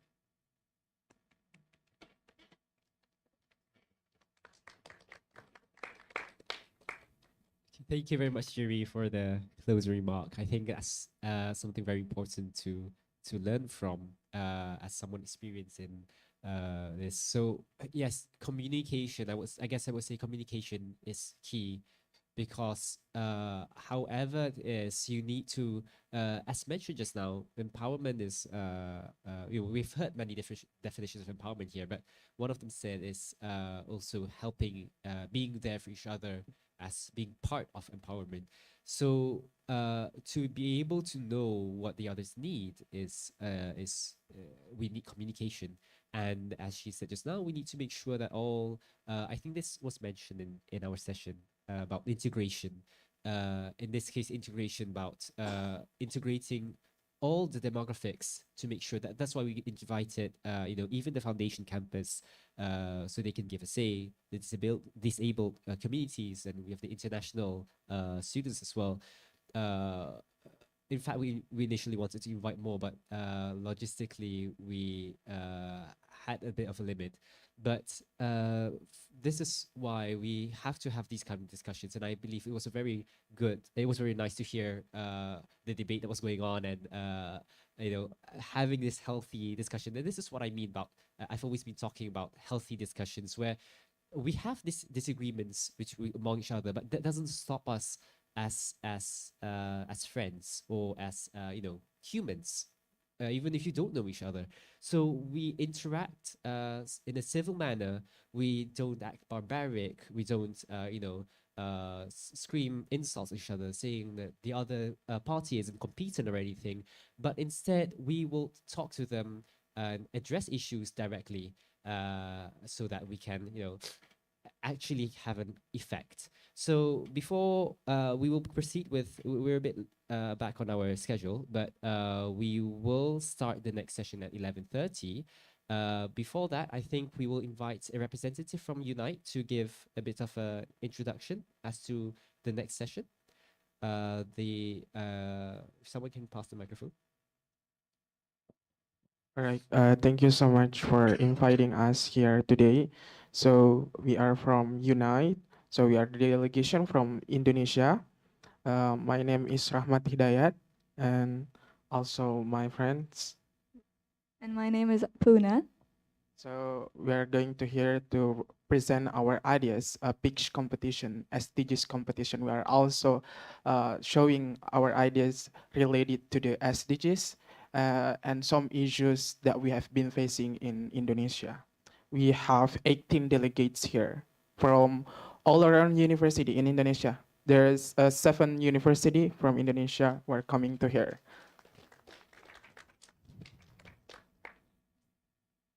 Maybe that's all for us. Okay. Thank you so So much. yes, there's a bit of a, I guess, rundown over this. The presentation will be conducted physically over here. Each of the, hold on, let me read the guideline that was sent to me. We have 18 representatives as mentioned, but we have 4 groups who will be presenting. Each, for all the groups, please pay attention. Each group will be given the allocation of 8 minutes for the presentation, and followed by 7 minutes Q&A session with the judges. If, let's say, the judges, Dr. Amirul and Ms. Katrin, if they have no more questions, then I will open the floor for any of our delegates to ask anything. And if there's no more questions, we can proceed with the next group, which will again have that as well. So at the end of the Q&A session, there will be a 3 minutes there will be 3 minutes allocation for transition between the groups. So all of the groups are invited. May I know if you, I'm sorry, I forgot to clarify this before. Do you have any presentation materials like slides or anything? Yes, we have. Can you we have. please ask your representative to send them in WhatsApp to me? I'll display them here. All right. Thank you. So we can proceed with. Yeah. Oh yeah, sure. I think that you can also present over here. Then. Yeah. Yeah. Yeah. Okay.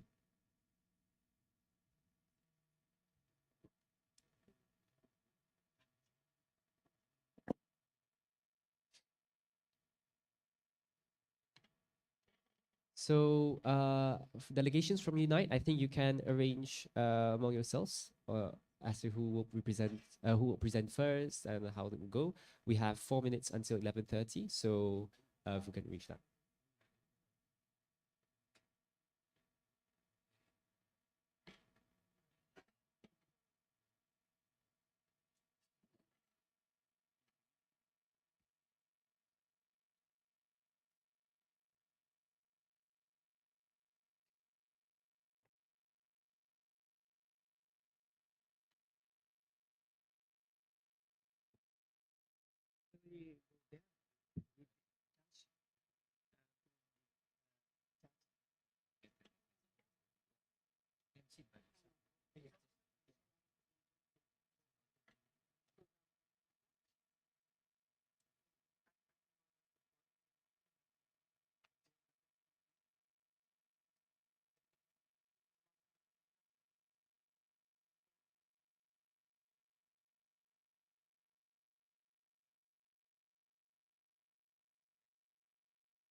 Boleh pakai.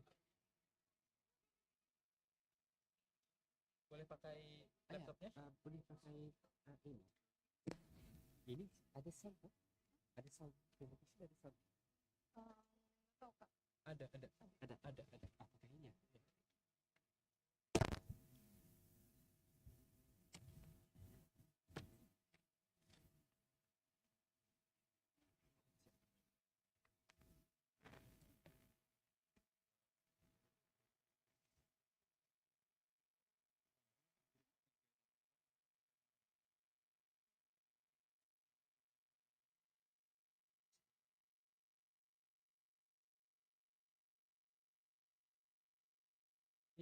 Aku izin ya, buka WhatsApp. WhatsApp group.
Dia kena setting dulu.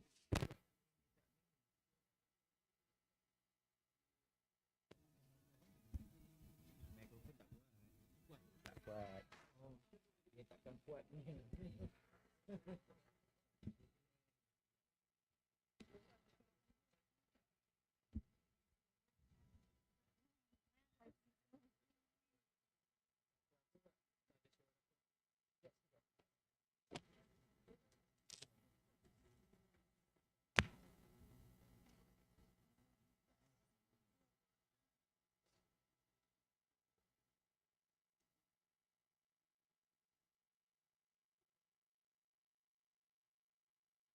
Very sorry, we're having some technical difficulties right now. We'll try to resolve it before 11:45 so that we can end the program at about 12:45 and proceed with the Friday prayers after this.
To make use of the time that we have, I think those who are not involved with the presentations, meaning those waiting for their turn, as well as the delegates for the workshop, you can proceed to have lunch while we can dine while watching the presentation after this. So this way, even the presenters can finish their lunch, and before we go, we have to go to Friday prayer after this. Okay, thank you very much. Enjoy your meal.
Okay, we'll proceed with the first team, first group. Wireless microphone. Satu. Fatin, wireless microphone.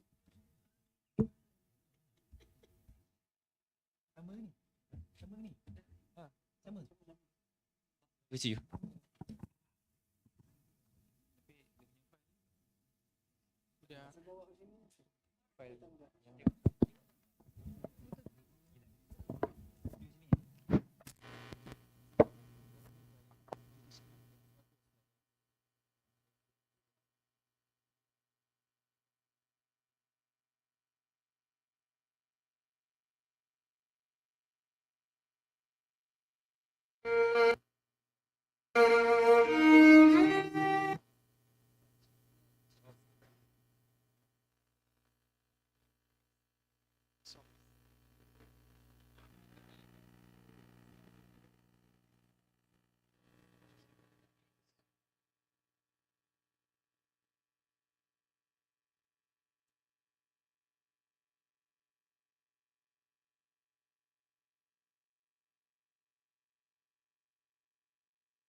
Right. Bismillahirrahmanirrahim. Assalamualaikum warahmatullahi wabarakatuh. Good morning, everyone. Thank you for inviting us here today. We are from Group 1, and let me introduce you, my teammate. My name is Rahmat Hidayat. You can call me Rahmat. I'm from University of Hasanuddin Makassar, Indonesia. Okay, my name is Muhammad Anas Robani. You can call me Anas. I come from Pembangunan Nasional Veteran Yogyakarta University. Okay, thank you. My name is Amel. I'm from 11 Maret University. Hello everyone, my name is Devi Ratnasari. You can call me Ratna. I'm from Erlangga University. All right, that's all our teammate. We consist 4 members, and we are ready to represent our ideas about the SDGs. All right.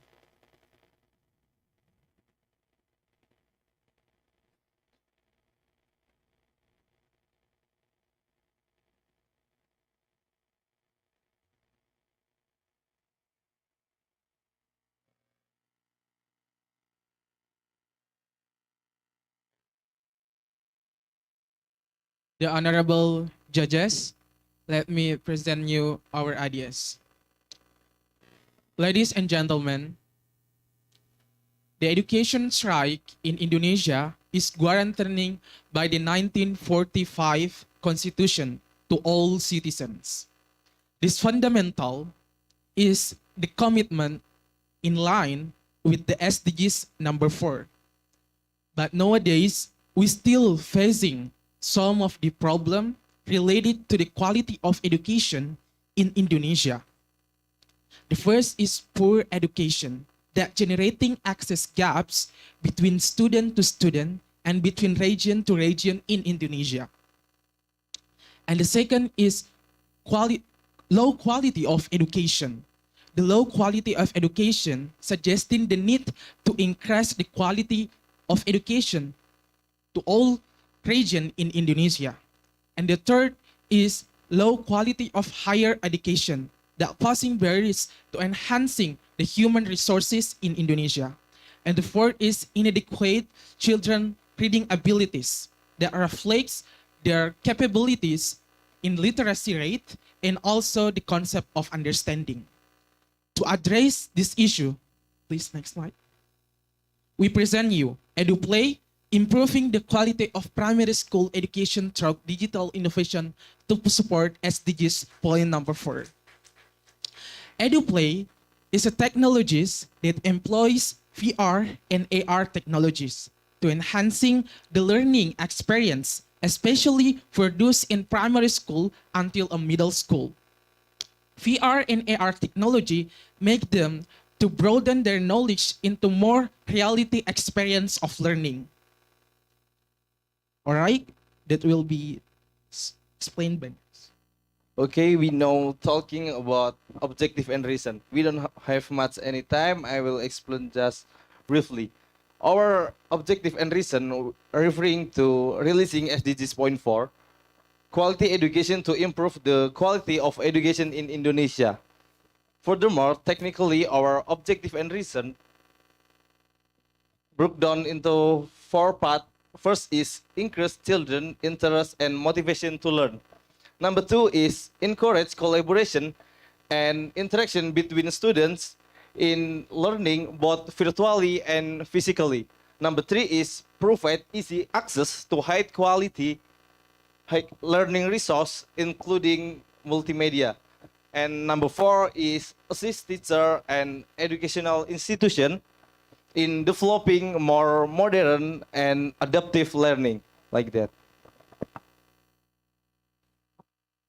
Okay, and the innovation in the use of digital technology can be some solution for this problem. The example is interactive learning app. The first is using of ER and VR. As we know, ER and VR can be created for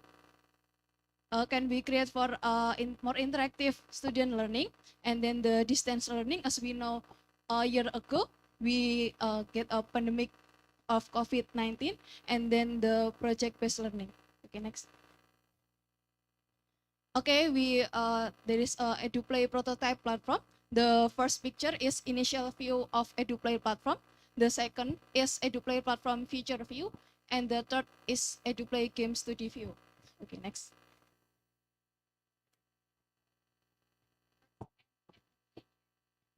The learning strategy EduPlay is intelligent digital technology innovation to provide learning material use VR and AR technology to create more interactive learning experience. And the approach used is a saver and project-based learning where children invited to active learning and give the opportunity to solve the problems. And this is three methods in our innovation. Number one is game-based learning method, where children can learn while playing using VR and AR technology to bring a more real and fun learning. And number two is project-based learning. Students will face challenges so they can learn in more active. And number three is web-based learning method. Students can access to teaching materials, simulation, and learning games. It can access anywhere and anytime. For the evaluation is conducted basis various types of assessment instruments, such as tests, observation, and more. EduPlay also reporting system that allows parents and teachers to see evaluation result. The next. There is for implementation plan in our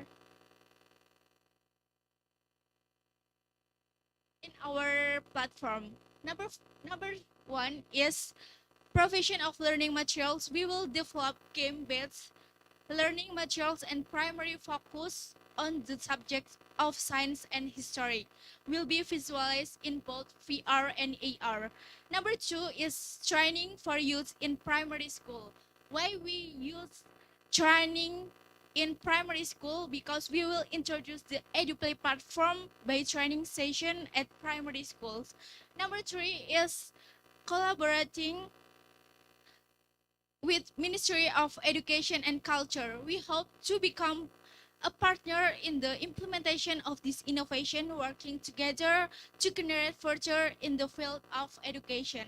And the last is distribution of the EduPlay platform with the goal of replication and further development. This approach will ensure the sustainability of this innovation. It's enough for EduPlay team. We sincerely appreciate that we are had opportunity to present our innovation here today. EduPlay is your future education platform. Thank you.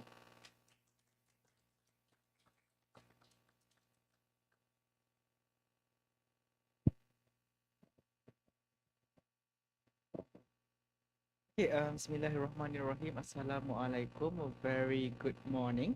All right. Well done. This is something that is very, I would say, unique and creative that you want to introduce to primary student. Is it primary or secondary school student? Okay, primary and middle school student. Okay.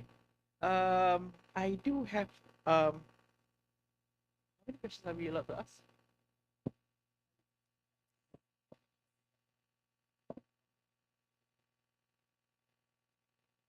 Okay. The first question is, who is going to monitor this app?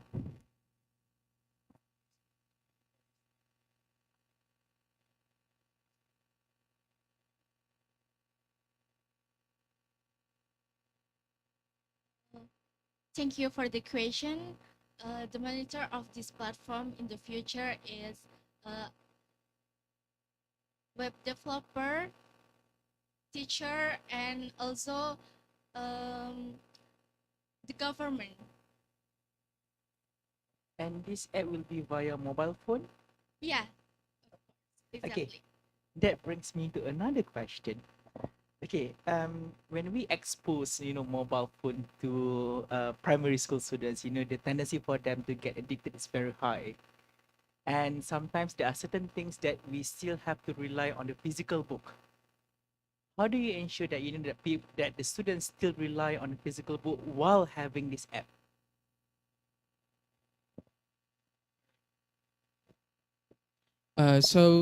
This app or this platform is more broaden resources of learning. So it's not just like, because in books we are limited of the knowledge in a book is just a limit, but in the book we're trying to to integrate more resources into that platform. But of course, student could still have rely on the book because many of the schools have their own curriculums. Of course, they have their own curriculums. So we suggest that each schools also have to monitors the application before they distribute to the children, so they can path their materials into that platform also. Hello, thank you very, very much for this first presentation, and chapeau on the courage having to go first. It was a very interesting presentation. We really appreciated that. And I'm very attracted to the Edu Play team idea and the idea of going into an app, a platform. And I was wondering if you're working with primary school students, they would most likely need help in learning to do that. How would you convince teachers, and what do you think teachers need? So point one, how do you convince them, and what do you think teachers need to be able to be good guides in teaching their students to learn and use this platform? All right.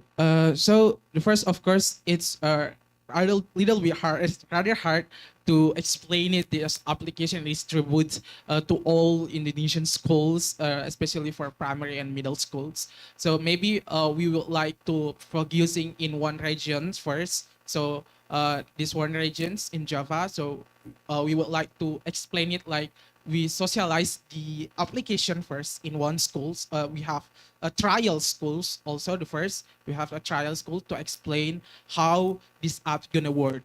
So how this app gonna work, and we will see for 1 month up to 3 months. We will see, or for 1 month up to 3 months, how effective this learning app can adapt to the learning experience in this primary and middle school. So we have to like having a first trial also before distributing to another school in Indonesia. We have the approach use Azure and project-based learning while the children had sit down in the class but use EduPlay, they can interact more interactive than before because it's have game-based learning method where children can learn while playing using VR and AR, and then they can imagine it in a real. Okay, thank you. Thank you very much for this. Just a quick follow-up question. There's still I'm from Canada. I'm from Toronto, and we still have a level of a digital divide. So not all children, actually not all schools, have proper access to the hardware in order to actually make best use of the apps that exist. So how are you planning, how are you considering to bridge the potential digital divide in a region or in your country? Of course, we also consider these things because why we use this EduPlay, because not all school can have an access to the VR. VR is like the basic things of VR, but we make it them into the application. But we still facing the challenge because not all regions in Indonesia having a good access to the internet. So maybe first we would like to give a trial to the schools in Javanese first. Then we move to the another region. But we should have to consider, do the school have a good internet access? And then maybe we can like having a partnership to the governor, because I think the governor should have to take an action also. So like the political will of the government, it should path in our product. So our product can be like distribute to all regions in Indonesia. So there is a very huge process to distribute this application, but we still hope that in the future this application can be developed well. Thank you very much. All right, thank you so much. Or there's another question. Or Thank you very much for your wonderful presentation, and it's much appreciated. You have taken a very novel initiative for development of our education and children as well. My question is, have you developed any policies or any module for your education or curriculum? Yeah, have you adjust your curriculum with the your national curriculum, or you just developed another way based on your thinking? Thank you for the question. I will answer. In our innovation, we have has prototype. Then we don't have development for from now, but in the future and the curriculum in our country, we will try adjust in biology and historical. So it can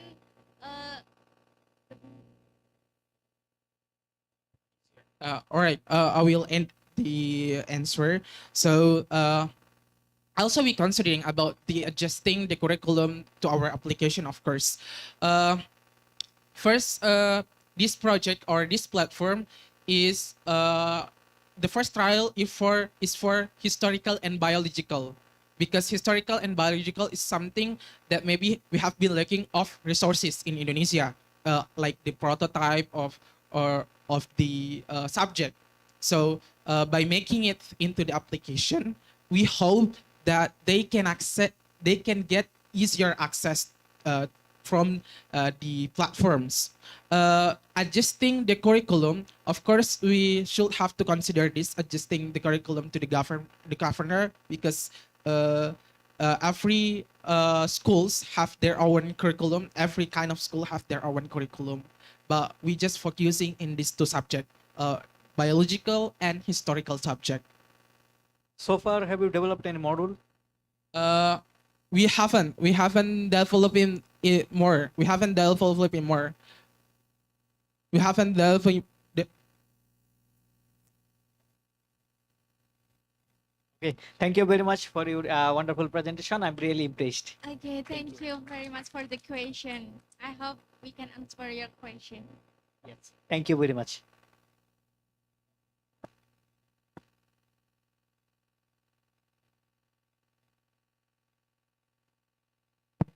Okay, let's once again give their applause. Okay, we may proceed to the next group, group 2. Okay, I will repeat. Each group will have approximately 8 minutes to be present and 7 minutes to do a quick Q&A session.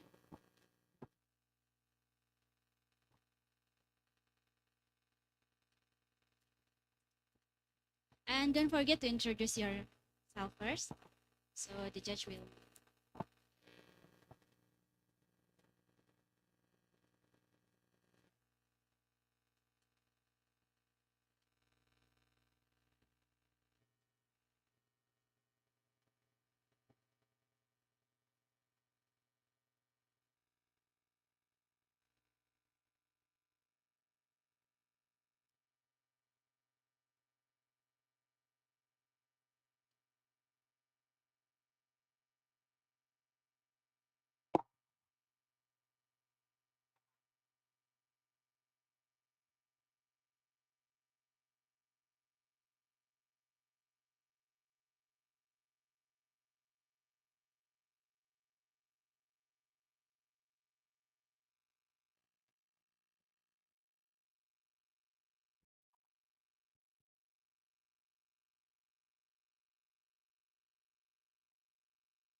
Indonesia is a maritime country and it's very potential to increase economic development.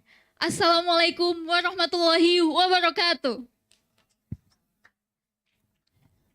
Good afternoon, everyone, for judges and all the participants. Okay, for this occasion, we would like to present about the implementation of the IoT system in the cultivation of e-cottony seaweed as an additional raw material for analog rice. Okay, before we start, we want to introduce our team that consists me, Fatima Zahra, from Semarang State University, and me, Azilatul Aiza from Airlangga University.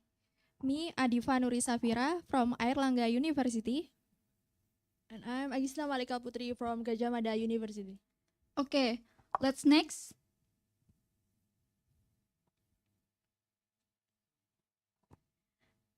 Okay, let's next slide.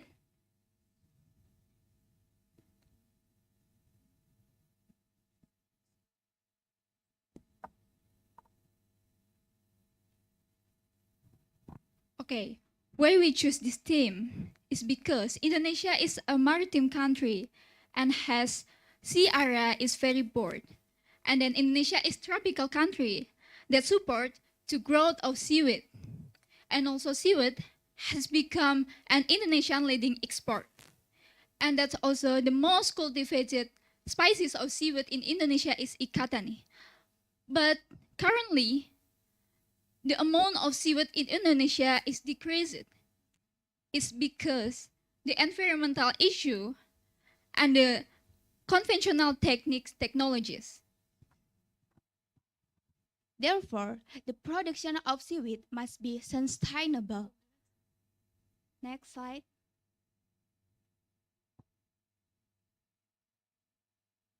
Therefore, the production of seaweed must be sustainable.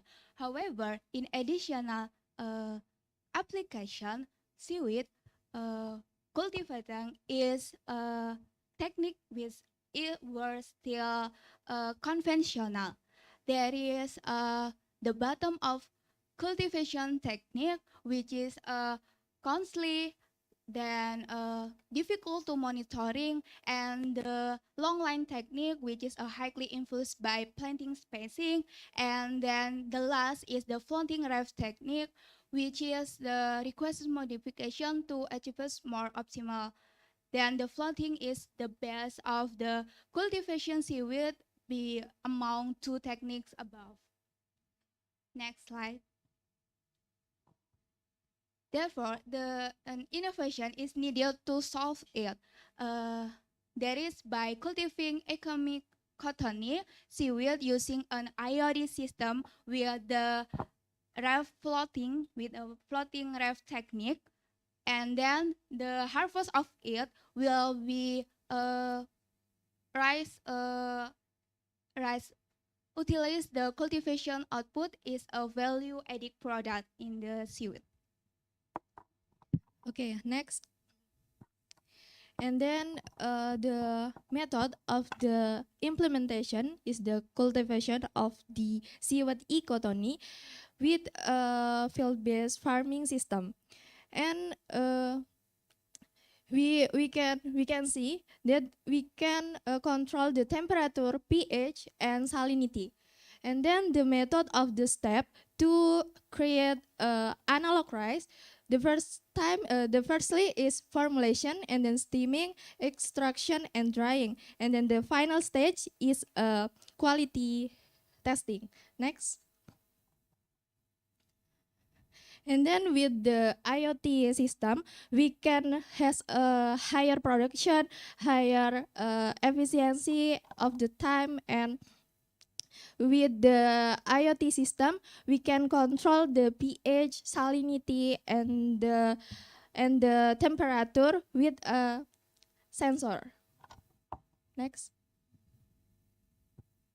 Analog rice made with mocha flour for the basic ingredient, and the mocha flour has the highest carbohydrate content that 87.3% and fiber content 15%. analog rice souped with seaweed Eucotomia cottoni. The result of extraction process is rice with oval shape like rice in general and shows no difference in smell, aroma, color, and color, even improving on the texture and consumer acceptance.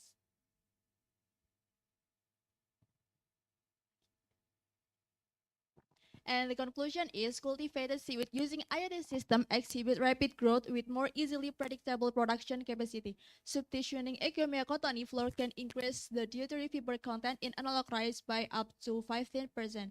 Therefore, cultivated Ecomia cottony with IoT system can serve as an additional ingredient in analog rice and has the potential to become a stable food alternative for the people of Indonesia. Thank you.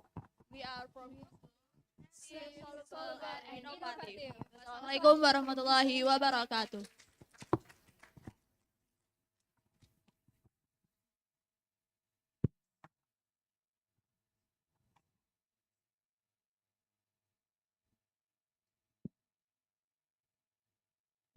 Thank you so much. And I'm especially happy to see 4 young women presenting a very science-based approach, which really shows that there is no limitation and choices of fields and topics to engage with. So thank you for this wonderful presentation. I am wondering, what you're saying makes a lot of sense.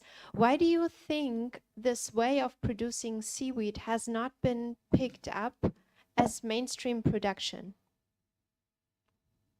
Why is not everyone doing it? Because you're very convincing.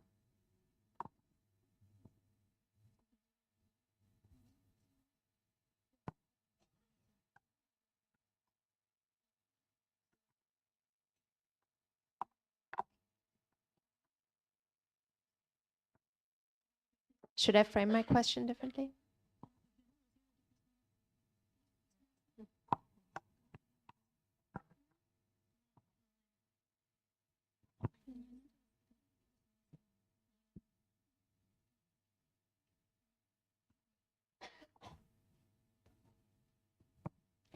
I can frame my question differently if you wish.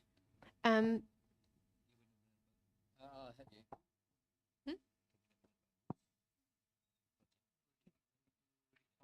Okay, good.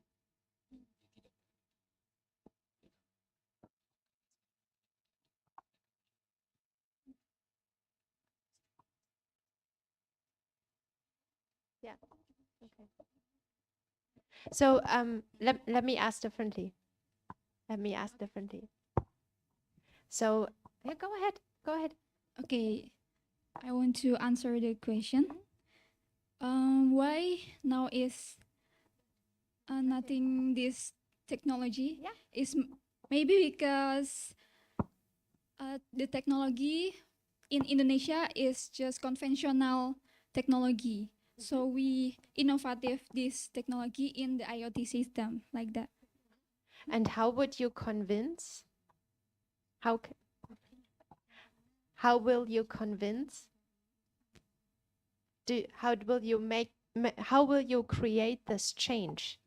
You have a wonderful approach, and how will you go out and tell those who are producing seaweed? How will they change? How will you make them change?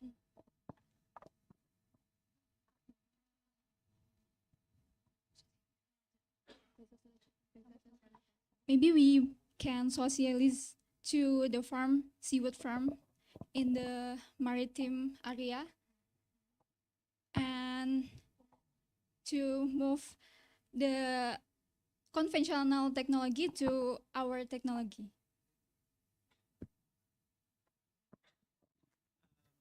I have similar question to Catherine. Like, this is a very good initiative, but I mean, this is not a question, but this is just more on a comment where I think you really have to go all out to promote your initiative, because again, this is I would say that a very good initiative, I would say. And I think you really have to convince the stakeholders involved in this one. It's not just about convincing them, you just have to show them some success stories, yeah? Okay, thank you very much. Thank you.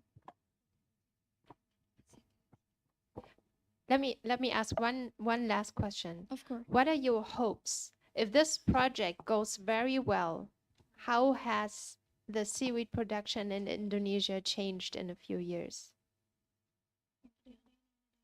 What are your hopes?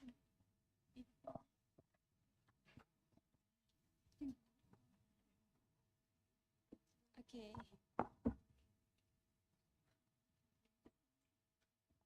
Just go ahead. Okay, because this Indonesia adopt this open economic system where international trade plays a very large role in realizing a stable national economy.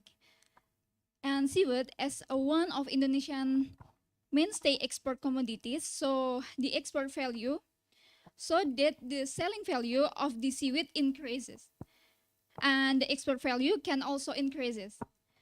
And it's seaweed, one of which by making it an additional raw material in analog rice and can being substitute for analog rice product made from mocha flour, like that. Thank you very, very much. A wonderful presentation. Thanks. Thank you.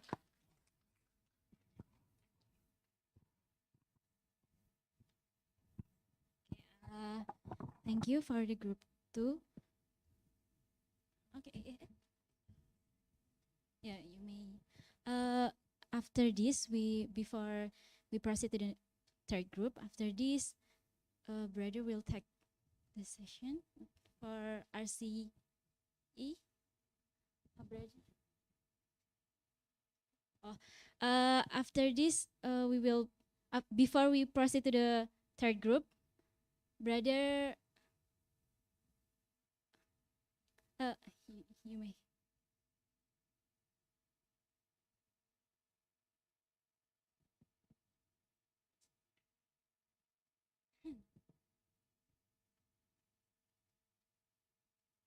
Very sorry. I didn't realize the queue. But so before we proceed with the next group, you can start switching the slides already. We would like to give a bit of a token of appreciation to Jury and Nazmo. Initially for the other ones as well, but we'll have to ship them separately. So first of all, Jury, can we have a photo in front of this as well?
Okay, before we start our presentation, let me introduce our team from myself. My name is Okasah Rofi Zatik. I'm from Electrical Engineering, Faculty of Engineering, Gajah Mada University. And Hello everyone, I'm Aulia Widi Mangesti. You can call me Widi. I'm from Psychology of University of Erlangga. Hello everyone, my name is Maulida Zeza Funa, but you can call me Funa, and I'm also a psychology student from Gajah Mada University. Hello everyone, good morning. My name is Jihan Amiratul Fariha, Jihan in short. I'm from International Relations, Universitas Erlangga. Last but not least, I'm Aulia Nur Fajriyah. Just call me Aulia. I'm from Technology Information, Faculty of Engineering, Gajah Mada University. Assalamualaikum warahmatullahi wabarakatuh. Good afternoon, honorable judge and fellow audience member. On this glorious afternoon, we are excited to unveil our profound concept titled Inside Out You, Nurturing Collect Success from Within. Allow me to introduce our dedicated team member again, including Aulia, Jihan, Funa, Widi, and myself, Oka. Okay, dear judges and all participants here, the increased number of suicide among Indonesian students in recent time is indeed deeply troubling. Apart from the well-documented academic stress, a significant factor to contribute this tragic agenda is the student struggle to maintain their own emotion effectively. Additionally, the overwhelming influence of globalization, with its constant exposure to a vast amount information that causes cognitive and emotional issues, and they eventually turn or lead to depression. Our present here is not to exploit technology itself, but rather to utilize it as a tool and to offer effective and suitable solution for a new generation. Our aim is to foster the holistic development student, and our mission here is to enabling them to make a meaningful contribution to their country. To achieve this, we start our project by emphasizing the balance of cognitive, emotional, and social intelligence. Ladies and gentlemen, the following practices are frequently observed in our surrounding. Is the first, counseling and therapy by provide a psychologist. And the second is access to informative content and article available across multiple platforms. And the last is the implementation of social and emotional learning programs designed specifically for children within the school system. Okay, so moving on. Why hasn't the solution solved the problem yet? So first we have counseling and therapy. Counseling and therapy are most likely creative actions. So those who are already diagnosed with mental health problems, they'll go to the counseling and therapy. But what about preventive actions? What about those college students that are in a healthy condition where they are having a larger number of students? And next, we have many resources out there. We have lots of readings. We have lots of information about mental health, but we're just passively reading it. We're just reading it. We just get the information. And then what's the next action? What should we do in order to get a better mental health? And lastly, the SEL programs. And lastly, about the SEL programs that already exist is targeted for children, not for college students. And why is that happened? It's because for children, yes, they are important. They are like in the early stage of developmental, but for college students who lack of socio-emotional stimulation in their domain also matters. So our team came up with the idea of developing a website called IOU, Inside Out You, which will address as the critical gap for our education system that also boosts SDGs 3 and 4. So first, it is psychological based. Next, please. First, it is psychological based. So throughout this time, the education system is mostly pedagogically based, not psychological based. So students just go into their class and then they just get information and they memorize it and they get tested with. But we forgot that learners are also humans. So we should treat students as humans as well. So because of that, the socio-emotional domain should be gained focus. If it is also fulfilled in the right way, then the academic performance of students will get high as well. And then second, it's complementary to learning, complementary to formal learning. Yes, it would be really challenging if we want to make a whole transformation of the curriculum for a whole country, right? So we thought of making an intervention. So it's like an additional program, like an after class program that students can use. So it's more flexible because it's like a website, right? And if we already integrate it with the formal education and with that website itself, then we will be able to monitor the social emotional learning of students easily. And lastly, we are leveraging the power of technology. So IOU utilizes the benefits of the digital age to provide students with a platform that can enhance their development and personal growth. So without, rather than going home and then going on TikTok, scrolling and going on YouTube or Instagram or stuff, we could just tell the students to access the website for the social emotional learning. Now let's do a simple demonstration about the website where we are prepare our prototyping in Figma. Okay. New user will landing on our main page, and before they register, we are offering them to do an initial assessment to check their mental health condition score.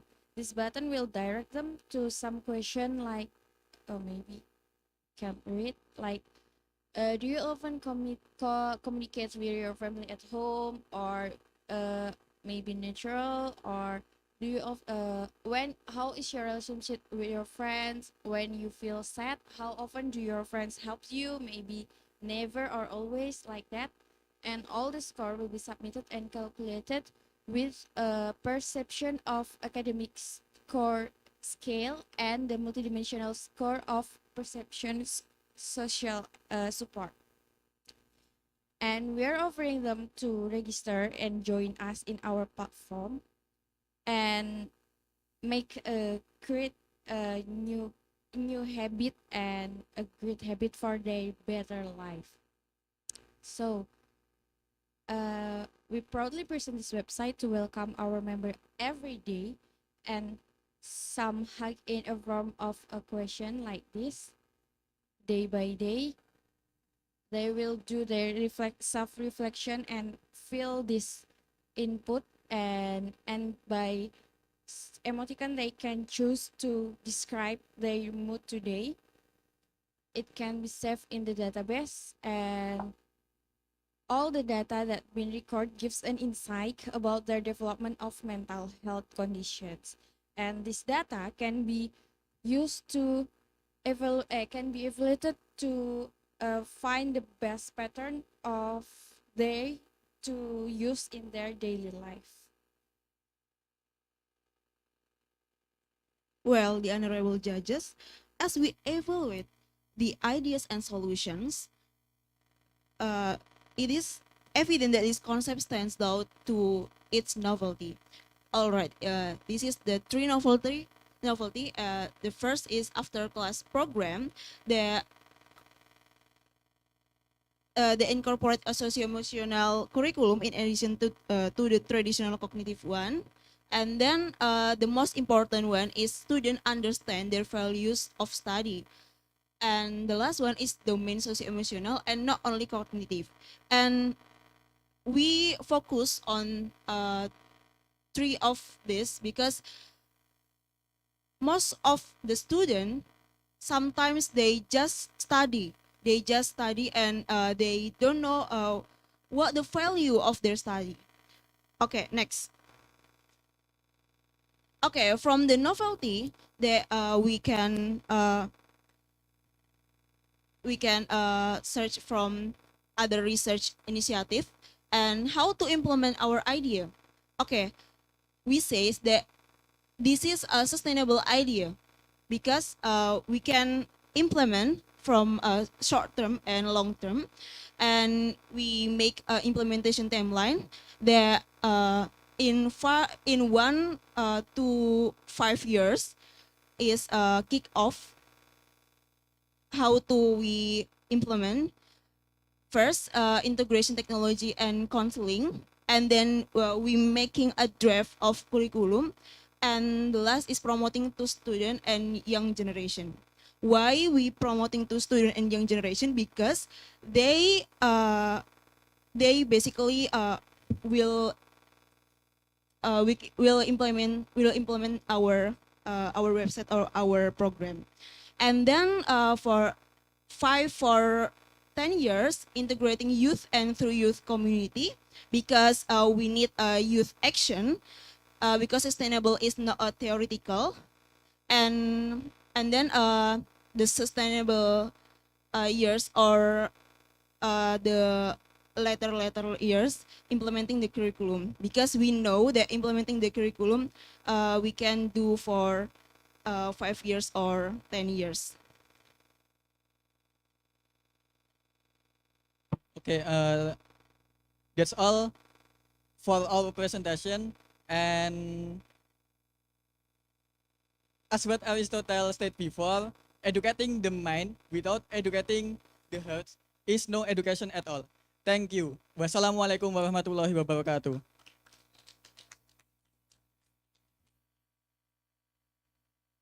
Thank you very much for this third presentation. You've certainly picked up a topic that is, I think, around the world in higher education urgently discussed these days. And I'm happy to see that you're also picking up the connections that, especially here at IIUM, leadership also sees that we have to connect the cognitive and the behavioral and the socio-emotional emotional learning. My question is on the kind of the second level.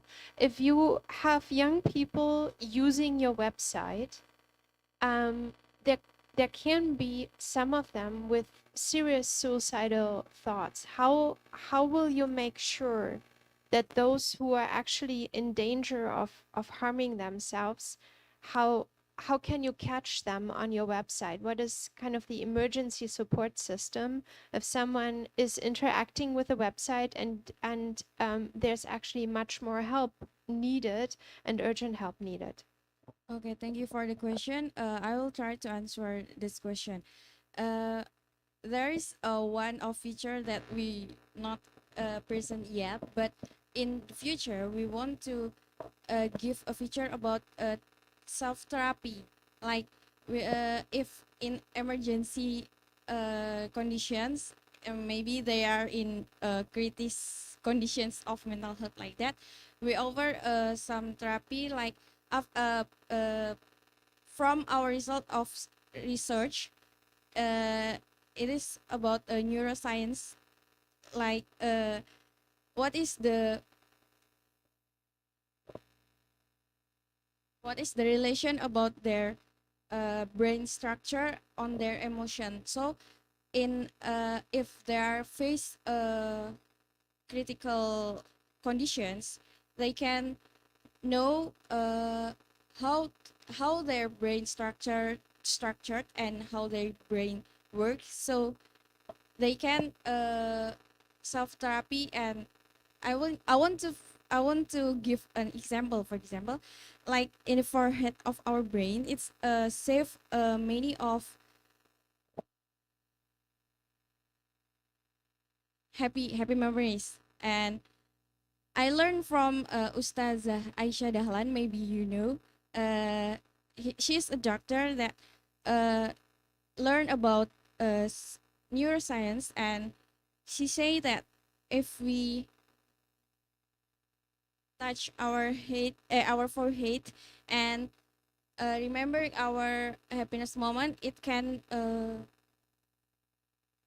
calming our conditions. So from that self therapy that we provide from our website too, we hope it can help us, this young this young generations if they face the critical emergency. Sorry for the explain that maybe can't acceptable. Yes. Okay, I would like to add additional information as well. So there was a slide that we didn't show because of the time, but we will also collaborate with other stakeholders like the government. We will also collaborate with the university because if we integrate the university and our program, they will have access to data of their students themselves. Okay, it's a very good presentation, and taking into consideration mental health is alarming right now. Okay, I have one quick question. While this web is beneficial, at the same time, we do not deny the fact that all these students, they still need to meet counselor, for example, in person. So my question is, your website or your app versus physical interaction with the counselor, which one is better and why? Okay, we think that our website is support to consultant or psychologists to make easier their work because I think all of young people using social media and they usually use internet or maybe they actively in social media, and I think a website is more beneficial than they come to the consultant or to psychologists because young people sometimes they feel shy or feel shy to come to the psychologist because their problem is more complex. I don't know because there are so many overwhelming. There are so many problems or overthinking they have. I think we think that's all.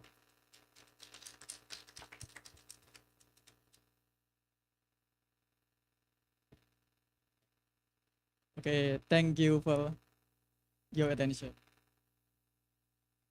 Okay, thank you. We may proceed to the last group. I will remind you again, each group have minutes to present and 7 minutes to question and answer. So please be concise when you answer the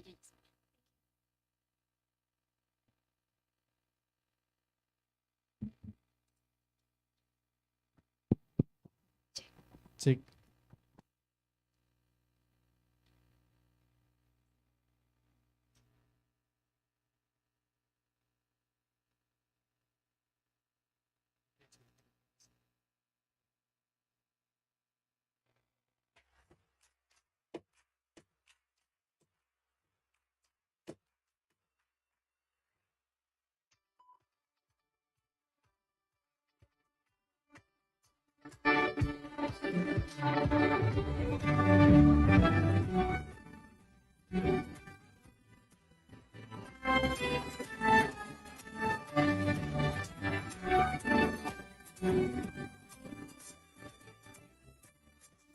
Kita jadi tahu.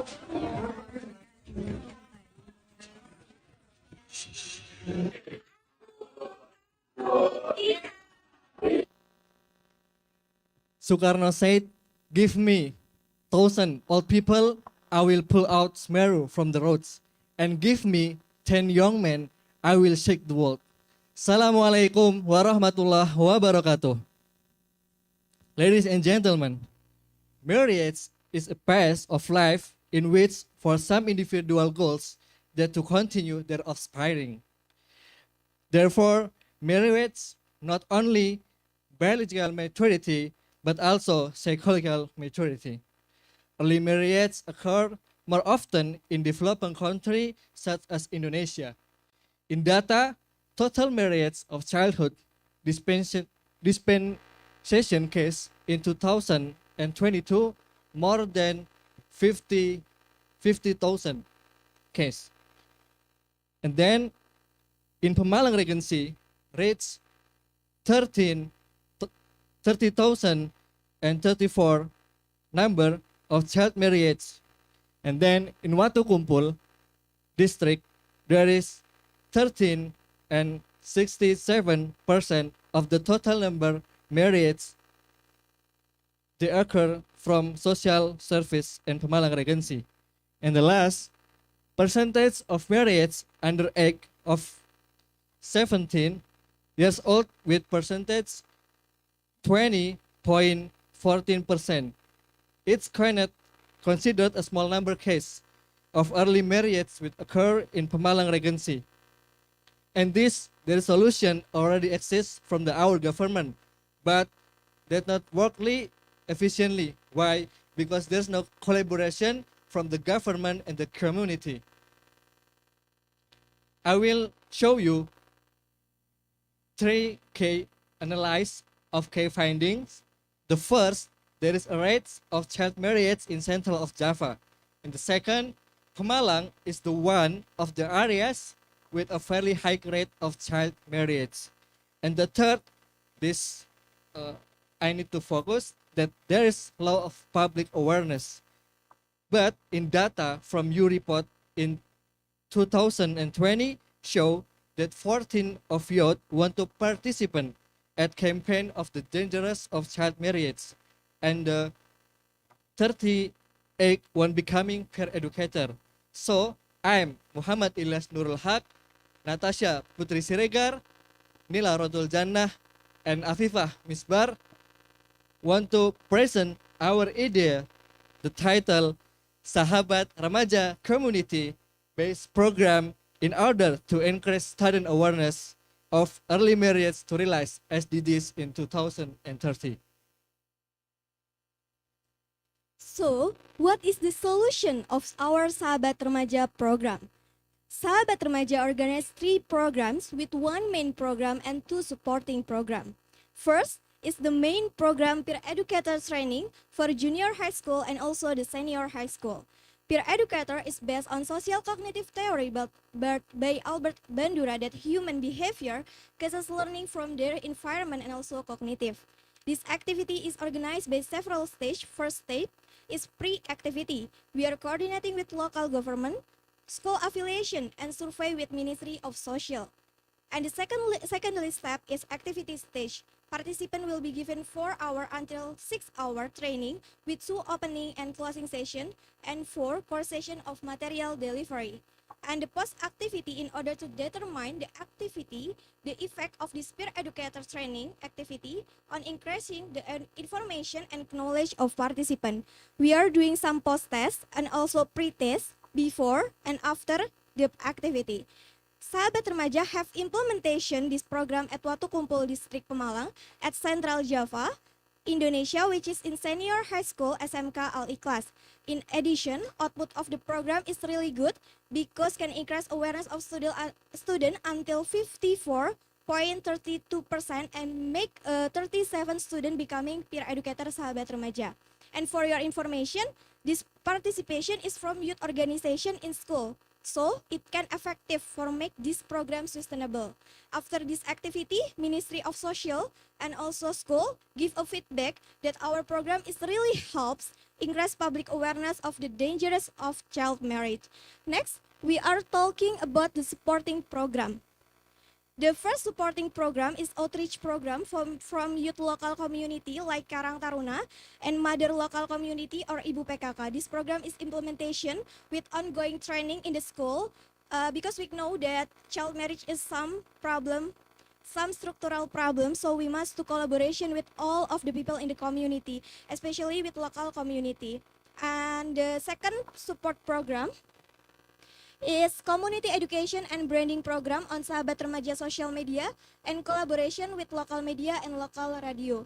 We are doing some collaboration with some organization, similar organization like Perkumpulan Keluarga Berencana Indonesia in Central Java, with Ministry of Social in Pemalang, with Radio Suara Widuri in Pemalang also. And Instagram we are also make a digital education activities through the Edukasi Sahabat Remaja program in the form of Instagram post on Sahabat Remaja social media. And this is the physical module. We are also have a copyright of module. And if you want to looking the module, I will giving it to judges while my friend is still presentation. Thank you. Okay, now let's see who the stakeholders involved in this program are. Our primary stakeholders consist of governments, professional, academic, and similar organization, and the most importantly is community. Each of these stakeholders has an important role in the success and the sustainability of the Sahabat Remaja program. Through their combined efforts and commitment, we are able to implement and continue this program effectively. And now, let's turn our attention to SWOT analysis, which provides a holistic view of programs' internal strengths and weaknesses, as well as external opportunities and threats. As we know, Sahabat Remaja uses a community-based approach that allows the program to adapt quickly in the community's evolving needs. However, as an independent entity, we need smart planning, smart financial planning, and strong partnership for operational continuity. Although the program has the potential to collaborate with like-minded the Asian youth organizations or various forums, the challenge of returning volunteers remains our major concern. So we recognize the importance of managing our resources effectively and creating a supportive and stable environment for our volunteers. Furthermore, the sustainability aspect of Sahabat Remaja includes a multifaceted approach. This program not only involves active involvement from government, society, but also we hope this program in the future can integrate with an AI platform, educational platform specifically designed to empower women and girls. The platform is a channel for personalized learning experiences and continuing education opportunities. In addition, this program prioritizes environmental considerations, ensuring that our action not only benefit society but also make a positive contribution to the environmental around us. In conclusion, the Sahabat Remaja program is proof of collaborative efforts and collective determination to overcome the urgent problem of early marriage or child marriage, as well as SDGs point 4 and 5 by utilizing our strengths, mitigating weakness, taking advantage of opportunities, and avoiding threats. We are committed to creating a sustainable and inclusive future for young people and our communities. Thank you. Wassalamualaikum warahmatullahi wabarakatuh. All right. Okay. Waalaikumsalam. Thank you very much, presenters. We have taken a look at this module and it was fantastic. Well done. Okay. My only question is that from myself is that how do you measure the effectiveness of Sahabat Remaja?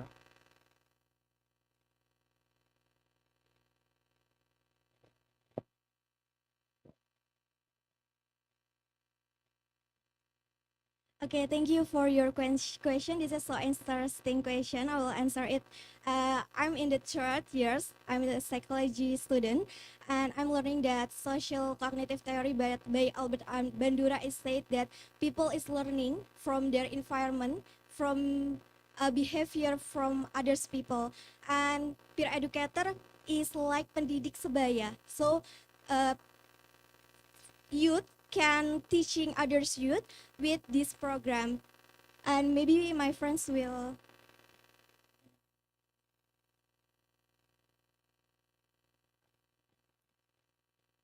The next is community engagement. As we know, child marriage is a structural problem. So that why we engage ibu-ibu PKK, senior high school and junior high school student, and we hope we can learning together by peers like this.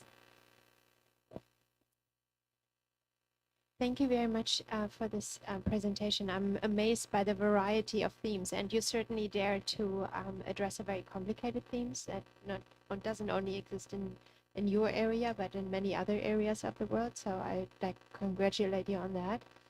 I am wondering, how do you identify suitable trainers that would carry out the training that you're imagining as your main project in this?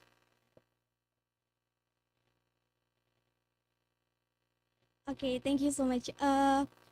Actually, we are getting funding from ASEAN Youth Organization and Maybank Foundation, and from their monitoring and evaluation with them, we are having a feedback that we can to invite the trainer from collaboration with Himpunan Psikologi Indonesia in Pemalang.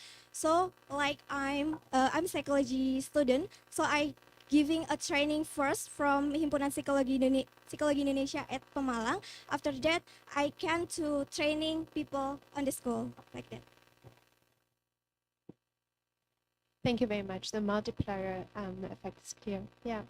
Thank you. Thank you for this fourth presentation. And everybody, please put their hands together for these 4 presentations. Thank you. Okay, thank you so much. Okay, thank you so much. In the last, I will give a pantun, so everyone can say cakep, okay, like that. Baru sekali menebas lalang, kaki luka tertikam duri.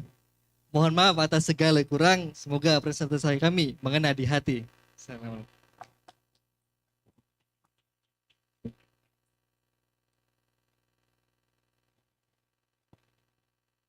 Thank you very much to the delegations from Unite. Let's give a round of applause, another round of applause for them. So we're running short of time, so I'll just be quick. Thank you very much, everyone, for attending, and thank you for the wonderful event, for the wonderful discussion. So we will proceed with the Friday prayer after this. Let's end the session with the recitation of Tasbih Kafarah and Surah An-Nasr.